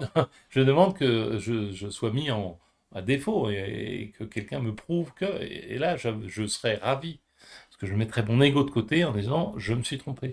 SOX me parle de l'Osprey du V22. J'ai fait une émission complète dessus pour expliquer que ça coûte trop cher. Ah, mais Il emmène que dalle et le prix est exorbitant. Et puis ça sert à rien. Mais non, mais c'est une galère de maintenance, mais t'as pas idée. Puis si tu l'utilises en mode hélico, parce que le feu est près du point d'eau, autant utiliser un hélico. Bah, c'est ça. Non, mais donc voilà. Donc le spray, je l'ai développé sur une émission il y a 15 jours, 3 semaines, donc c'est dans les replays. Conseil aux jeunes. Aurais-tu des conseils à donner à un jeune pilote en formation qui rêve de devenir pilote pompier du ciel en Europe? Oui, en Europe. Alors vas-y. Et en fait, c'est de garder le cap, d'être toujours passionné et de pas... Je dois revenir sur la première émission où j'avais dit qu'il y a personne de ma famille qui m'avait pas soutenu. Et en fait, ça a beaucoup... fait jaser. Non, mais ça a vexé mon père. Parce que mon père et ma mère m'ont toujours soutenu. Et donc, en fait, je leur rends hommage. C'est que quand tu as des gens qui te soutiennent, ça aide énormément. Donc, je reviens... le vrai moteur, c'est la passion. Donc, en fait, c'est se dire, c'est la passion et la confiance, voire même un peu arrogante que je vais y arriver. Je vais y arriver. Et après, ne pas hésiter à prendre tous les petits jobs possibles. C'est-à-dire que la ligne droite en disant je vais être pilote de Canadair, je passe les sélections, tu vas faire les oreilles, ça marche pas. Ça marche pas. Donc en fait, s'il y a tirer des planeurs, après larguer des paras, et après ceci. Faire du Britten Norman BN2 aux Antilles, par exemple. Voilà. Tout ça, pourquoi? Parce que tout ça ça va développer la culture du pilote. Donc il va apprendre à se poser sur des petites pistes. Et surtout, il va bouffer son pain noir. Et ce qui fait qu'il va tellement apprécier le jour où il aura un peu de pain blanc. Donc en fait... Toi, t'en as bouffé. Ouais. Et en fait, il ne faut jamais dire non. Prendre tous les jobs. Piloter un maximum d'avions différents. Ne pas faire le fier en disant « Oh non, ça, j'en veux pas. » Tout essayer. Tout. La ligne, travail aérien, le parachutage, le remorqueur de planeur. Parce qu'en fait, l'aviation, c'est une aventure personnelle. C'est-à-dire qu'il y aura des échecs, et il y aura des victoires, Mais en fait, au fond, à la fin, c'est quoi? À la fin, c'est que cette expérience humaine, personnelle, c'est celle qui vous emmène le long de votre vie. C'est votre richesse. C'est-à-dire que vous êtes riche de ces heures de vol. Vous êtes riche de ces galères. Vous en êtes riche, en fait. Et donc, ne jamais sous-estimer. Voler par-ci, par-là. Faire instructeur, faire larguer des... Peu importe.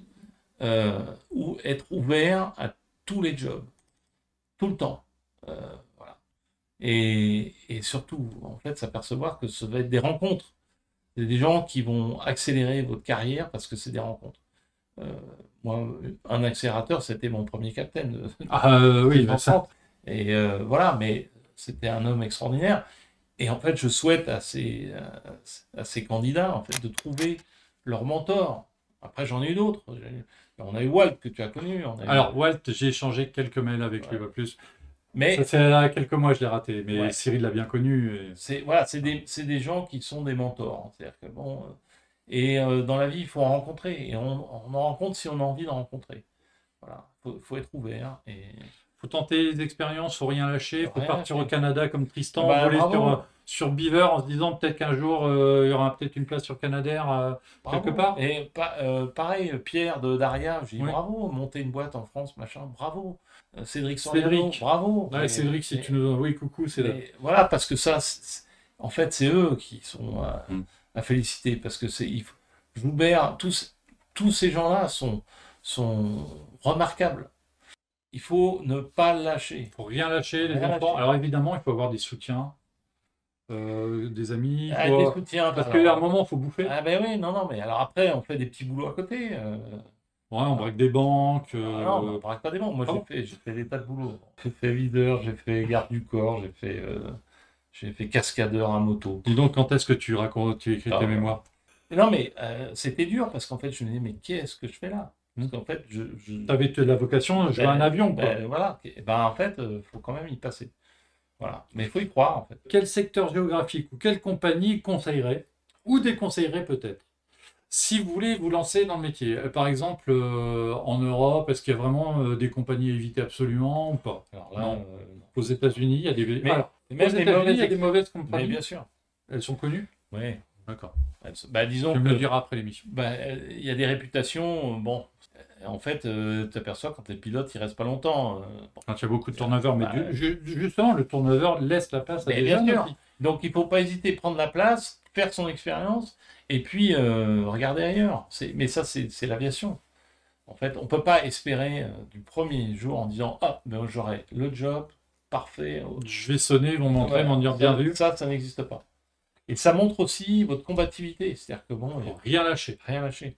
Quitte à faire des petits Ah ben alors, oui. des boulots de pilote à la con ou Ou des boulots tout court à à côté. côté.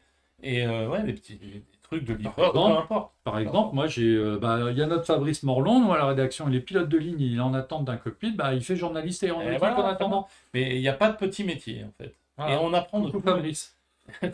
Et on apprend de tout, de Ouais. tous les métiers. Donc en fait, voilà, il faut se donner un cap, un axe et remonter au vent. Il y a des pièges quand même à éviter alors faut pas laisser tomber l'aviation, faut pas laisser tomber les licences ou est-ce qu'il y a un piège absolu? Toi, tu as vu dans la carrière ou dans le déroulement d'autres pilotes qui vraiment c'est le truc là, je vous donne qu'un seul conseil, c'est celui-là. J'ai pas vraiment. En fait, après, c'est très perso, c'est une question de caractère. Moi, voilà. Oui, toi, t'aimes pas les surprises, t'aimes pas perdre. Donc, voilà, moi, je suis un bûcheron. Voilà. t'es un bûcheron. Non, mais je tape jusqu'à ce que ça tombe. Voilà. La porte est fermée, je passe la fenêtre. Bref. Okay. Je n'envisage pas l'échec. Et voilà, si c'est une porte fermée, ce sera plus tard. Oui, et puis Voilà. c'est vrai que dans ton parcours, bon après, tu as un moment, tu as le coup de bol, faut et alors, le coup de bol, faut aller le chercher déjà. Hein. il faut voilà. C'est-à-dire que ça se mérite, mais quelque part. Faut aller le chercher, puis quand il le voit, faut le sentir. Il faut le sentir, et surtout là, à ce moment-là, il faut s'accrocher. Et puis après, il faut bosser. Il n'y a pas de secret. Moi, quand j'ai volé pas mal, je regarde le nombre d'heures de vol, surtout les duty, les machins, faut pas regarder. Ah, mais il est 5 heures, faut que je rentre, ça ne le fait pas. C'est vendredi, c'est week-end, non, ça ne fait pas. Il faut savoir ce qu'on veut. Soit on veut et on fait tout ce qu'il faut pour, soit c'est pas pour nous en fait. Il faut, alors, dans ce métier-là, l'une des leçons essentielles, c'est qu'il faut être capable d'attendre. Capable d'attendre, mais donc c'est un sacrifice, mais on le fait parce que derrière il y a une récompense. Et je pense que c'est Tristan qui est Arc 8, qui est au Canada. C'est quelque chose qu'on a encore au Canada. Presque tous mes collègues ont commencé en chargeant des avions. Ouais. C'est la philosophie de Buffalo Airways. Ouais, avant de rentrer dans le cockpit, tu vas faire 3 mois sur le tarmac à remplir les avions. Non, mais la philosophie de l'Aéropostale. Oui, aussi, de Mermoz. Bon, Mermoz, 3 mois à tu vas nettoyer les moteurs. Ouais, c'est vrai. Il faut être capable de l'encaisser. Alors moi, chez Buffalo Airways, le truc que j'aurais le plus de mal à encaisser, je pense que c'est le climat. Ah oui. Là, revenons sur la réflexion. Quand tu as 3 mois à nettoyer les cylindres, en tant que pilote, bon, tu le fais. Ouais, mais ça et après, tu te dis, quand tu pilotes l'avion, tu mets pas les pleins gaz. Tu mets pas plein gaz comme un. Parce qu'il y a l'autre derrière Non, mais parce que. Et là, tu te souviens. Donc, en fait, tout a une cause, tout a une conséquence. Tout fait partie du métier. Donc, Arc 8, il est 3 mois, c'est rien. J'ai des amis qui ont fait 1 an à Yellowknife. Oui, mais tu fais 3 mois sur le tarmac à remplir les avions, puis après, tu fais le reste aux commandes d'un C-46. C'est pas pareil. Et puis l'été, il fait beau là-bas. Flying Macaya, c'est à cause du froid canadien que j'ai choisi l'Afrique. Ouais. Alors, Benjamin, notre camarade Benjamin, qui veut partir au Canada maintenant, il a fait les Antilles, il a fait l'Afrique, il a fait l'Europe. Ouais. Maintenant, il veut tester le Canada. Comment ça se passe au Cal Fire et dans d'autres entreprises de travail aérien que tu connais, qui concerne le processus d'embauche et de transformation sur un autre type d'appareil? C'est normalisé ou c'est chaque boîte fait son truc? Chaque boîte fait un peu une façon d'approcher le recrutement d'une façon un peu différente. Cal Fire, il y a un entretien. Après l'entretien, il y a une présélection. Et après, il y a un vol en simu.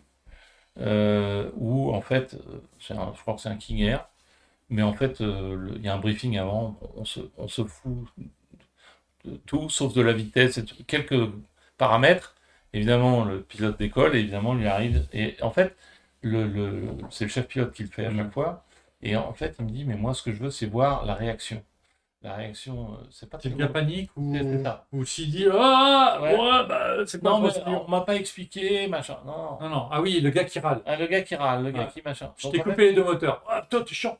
ah ben non, c'est qu'est-ce que tu fais? Ouais. Ah je suis assez haut, je peux essayer de râler le mien, je suis pas. C'est la prise de décision. Ouais, Et en fait, on s'en fout à la fin du simu. C'est en ouais, fait, le but du jeu c'est le but du jeu, c'est d'observer le mais bonhomme. c'est la même chose que dans les entretiens. Si quelqu'un est convoqué par un entretien pour devenir pilote bombardier d'eau, c'est on va pas chercher son CV, on va chercher sa Mais personnalité. bien sûr. Alors Est-ce que après, c'est un râleur? Est-ce que c'est un chieur? Est-ce que c'est et c'est puis ça? c'est travail en équipe, est-ce que machin. Donc là, on a dans le premier entretien, on jauge à peu près. Mais bon, ça, c'est Calfire. Après, il y en a d'autres boîtes, je sais pas comment ils Toi, font. quand tu es rentré chez TNG à Ouais. l'époque, Ouais. ouais, toi c'était un peu particulier, mais comment ça s'est fait? T'es arrivé, t'as sonné, ils t'ont dit ah bah on attendait que vous. Ah non, mais moi, ouais. Oui, bon, c'est vrai que t'as eu un coup de bol ce jour. Là, j'ai eu un coup de bol. Sauf que après, quand la deuxième boîte de C130, quand je suis resté aux États-Unis, c'était plus TNG, c'était TBM. Et le Big Boss, on était dans la cuisine de la petite entreprise. Ça t'aurait fait triper. C'était tu sais, un abri façon Deuxième Guerre mondiale. Là. Il y avait deux C130 dehors. Machin. Et il me dit, bon, assieds-toi, voilà ton contrat, ça fait une page. Signe-le ou la porte. Alors j'ai pris le contrat, je l'ai regardé dans les yeux. Ah, t'as fait exprès de pas le lire. Je n'ai même pas lu. Ah, motivé. Et là, il me dit, mais t'as même pas lu. Je dis, non, Motivé. je veux le job. Ah bah, tu as le job. Ok, alors toi, les différences marquantes dans la manière de recruter et former les pilotes aux États-Unis et en France. En France, je ne sais pas, mais Oui. aux États-Unis, ben, selon, comme c'est des boîtes privées, chaque boîte a sa manière de recruter. Donc il faut faire des CV à toutes les boîtes à partir du moment où vous avez le permis de travail, parce que c'est ça en fait le truc. Non, mais ça, c'est pour les. Ouais, mais sinon, la plupart, c'est les Américains. Après, oui, c'est CV, c'est normal. C'est sur. On va sur le site de la boîte, on dépose son CV, machin. Nous, on collecte les CV, enfin, le comité de sélection. On regarde, bon, et puis on sélectionne ceux qu'on veut voir en entretien. Puis on sélectionne après de ceux-là, ceux qui vont aller au SIMU, et ainsi de suite. Ce qu'on s'aperçoit, c'est qu'avec les airlines qui recrutent à fond, c'est qu'en fait, il y a de moins en moins de gens qui sont intéressés par des boulots comme ça. Et c'est Et ça pose problème parce que Ah vous bah n'avez oui. pas le dessus du panier. Bah non. Bah non. Mais surtout, il n'y a même pas les minimums d'heures. Ah oui. Donc, Du coup, un pilote moins expérimenté mais super motivé qui se pointerait, il aurait des chances. Mais le problème, c'est que- compliqué quand même. le problème, c'est qu'après, avec l'expérience, on s'est aperçu que quand même avoir des heures de vol, ça comptait, notamment dans la décision. C'est-à-dire, probablement qu'un bimoteur pilote tout seul, dans la crasse, dans un bimoteur classique, hein, un Baron, un truc comme ça, hein, là, il prend des décisions. Là, là il y a de la prise de décision toutes les minutes. Et ben, en fait, c'est pas mal, ça. C'est assez formateur. Alors que quelqu'un qui est copilote sur un avion hyper automatisé, Mhm. avec un capitaine qui est donc responsable et qui prend les décisions. Ah, c'est pas la même Ah bah oui, mais philosophie. j'ai 10 000 heures de copilote sur Airbus. Ouais, d'accord. Et donc, Le et bah, donc, il tue. bah ouais. Et donc non, mais j'ai 10 000 heures. Ouais, mais en fait, d'accord, mais dans le Simu, ça va se voir tout de suite que. Que penses-tu de la démarche d'Aquarius, la succursale de Ah Cargolux oui. avec ses rétracteurs, qui se lance dans cette activité sans historique ou expérience préalable? Ouais. Alors, c'est une compagnie qui se lance Ouais, dans le domaine. Alors, Ça va dépendre des pilotes qui vont embaucher? tout à fait. Ça va dépendre des pilotes, et notamment du chef et des 2-3 qui vont mener l'affaire, et savoir après où est-ce qu'ils vont aller, quel contrat ils vont chercher, etc. Donc, pareil, je tire mon chapeau, parce que. Et ça, c'est l'histoire de l'aviation, c'est des gens qui tentent des coups. Voilà, Ouais. voilà, Inaer, machin, on tente ça, on tente. Schubert, on tente. Ben, moi, je dis bravo. Et là, Aquarius, Cargolux, qui a une belle Ouais. compagnie avec des beaux Ouais. 747. Bon, au moins, ils savent qu'ils auront un peu de moyens. Ouais. C'est un projet qui. Le projet est sérieux parce qu'ils commandent les rétracteurs, ils les ont reçus, ils les commandent 3 par 3. Donc, il y a Ouais. ils sont neufs, hein, c'est du fric qui met Ouais, sur la table. Hein, ouais. quand même. Alors après, la question, c'est qu'ils ont dû bien faire, j'espère, leur étude de marché en se disant, en fait, il doit y avoir des contrats à prendre. Italie, France, Espagne, je ne sais pas. Bah, il y a de la demande parce que quand tu vois que les contrats français, on va chercher les avions en Australie. Bon, alors oui, mais il y en a un. Bon, il y a Il y deux. a un contrat Il y pour a un contrat. 6 avions cette année. Hein. Ah oui. Bon, bah ok, donc là, eux, ils se disent, bah, peut-être qu'on va tenter. Peut-être qu'il tenterait le coup. Hein. Ouais. La philosophie, c'est celle que tu as développée là, c'est faut tenter. Point. Bah, bien sûr, faut tenter. Systématiquement, faut Faut point. tenter, et avec un esprit positif, et un esprit, il faut que ça marche. Il y a un truc. On vit tellement dans un monde où il faut s'arrêter parce que on a peur de tout, c'est insupportable. Alors, j'ai pu discuter avec des pilotes de la Saskatchewan sur 415 ou 215T, il me semble, à la Saskatchewan. La dernière copie qu'ils ont recrutée avait à peine 1000 heures et 10 heures sur hydravion, mais elle était copie, hein, donc, bien en dessous des minima courants de 2500 heures et 1000 heures hydravion. Et pourtant, cet été, il est tout de même en sous-nombre, en plus Et oui, bah, tu vois, il a bien... Donc, en fait, il y a de la place pour des jeunes motivés, même s'ils n'avaient pas les minima, finalement. Bah, oui. Mais alors, c'est pour des gens qui refusent la ligne. Oui, c'est-à-dire qu'il faut, là, il faut faire un choix de... Carrément, c'est des mecs qui disent, moi, Airbus à 320, place droit, rien à foutre. Rien à foutre. Moi, ce que je veux, c'est ça. Et un espèce de sacerdoce, quoi. Dire, bon, voilà. Mais je pense à Benjamin, et j'espère que... Qui nous écoute.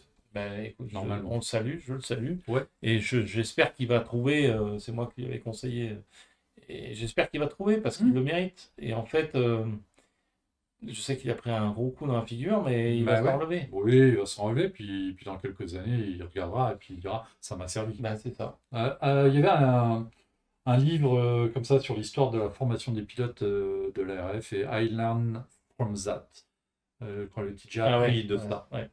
Et en fait, c'est que ça, ta progression professionnelle et les faits d'échecs et de réussite. Et en fait, tu apprends probablement plus de tes échecs que de tes réussites. C'est comme, enfin, si tu fais du sport, moi je fais pas mal de... Non, de sport, moi je suis chercheur. Et en fait, tu apprends plus d'une défaite que d'une victoire. Parce que dans une défaite, tu es obligé d'analyser le tout. Et alors que la victoire, selon le plan. Ben, c'est ça. C'était la deuxième émission Jérôme sur le canapé gris, parce que je laisse le rouge à Michel Drucker, hein, évidemment, on va pas déconner. Franchement, merci à tous d'avoir été nombreux sur le chat, c'était bien dynamique, il y avait des questions sympas. Jérôme, toi tu repars aux États-Unis donc le 15 janvier, tu m'as dit, donc on n'aura pas le temps d'en refaire une deuxième, sauf si tu reviens en mai-juin, non? Mai, ouais, normalement, le mois de mai, c'est toujours mon mois. Bon, voilà. Si tu repasses, tu connais l'adresse, on remet les trucs, on prendra de la verte plutôt que de la blanche. Merci à Aérobuzz, effectivement, de nous avoir donné les moyens de faire cette émission, finalement, parce que l'air de rien, c'est important. Mais merci à tous ceux qui ont envoyé des photos, des questions. Je ne les ai pas toutes passées parce que on y sera encore, puis il fallait introduire un peu aussi à nouveau Jérôme. Merci à tous, je vous souhaite de très bonnes fêtes de fin d'année, joyeux Noël, bonne année, tout ça. Jérôme, merci d'être venu. Franchement, c'est un plaisir à chaque fois.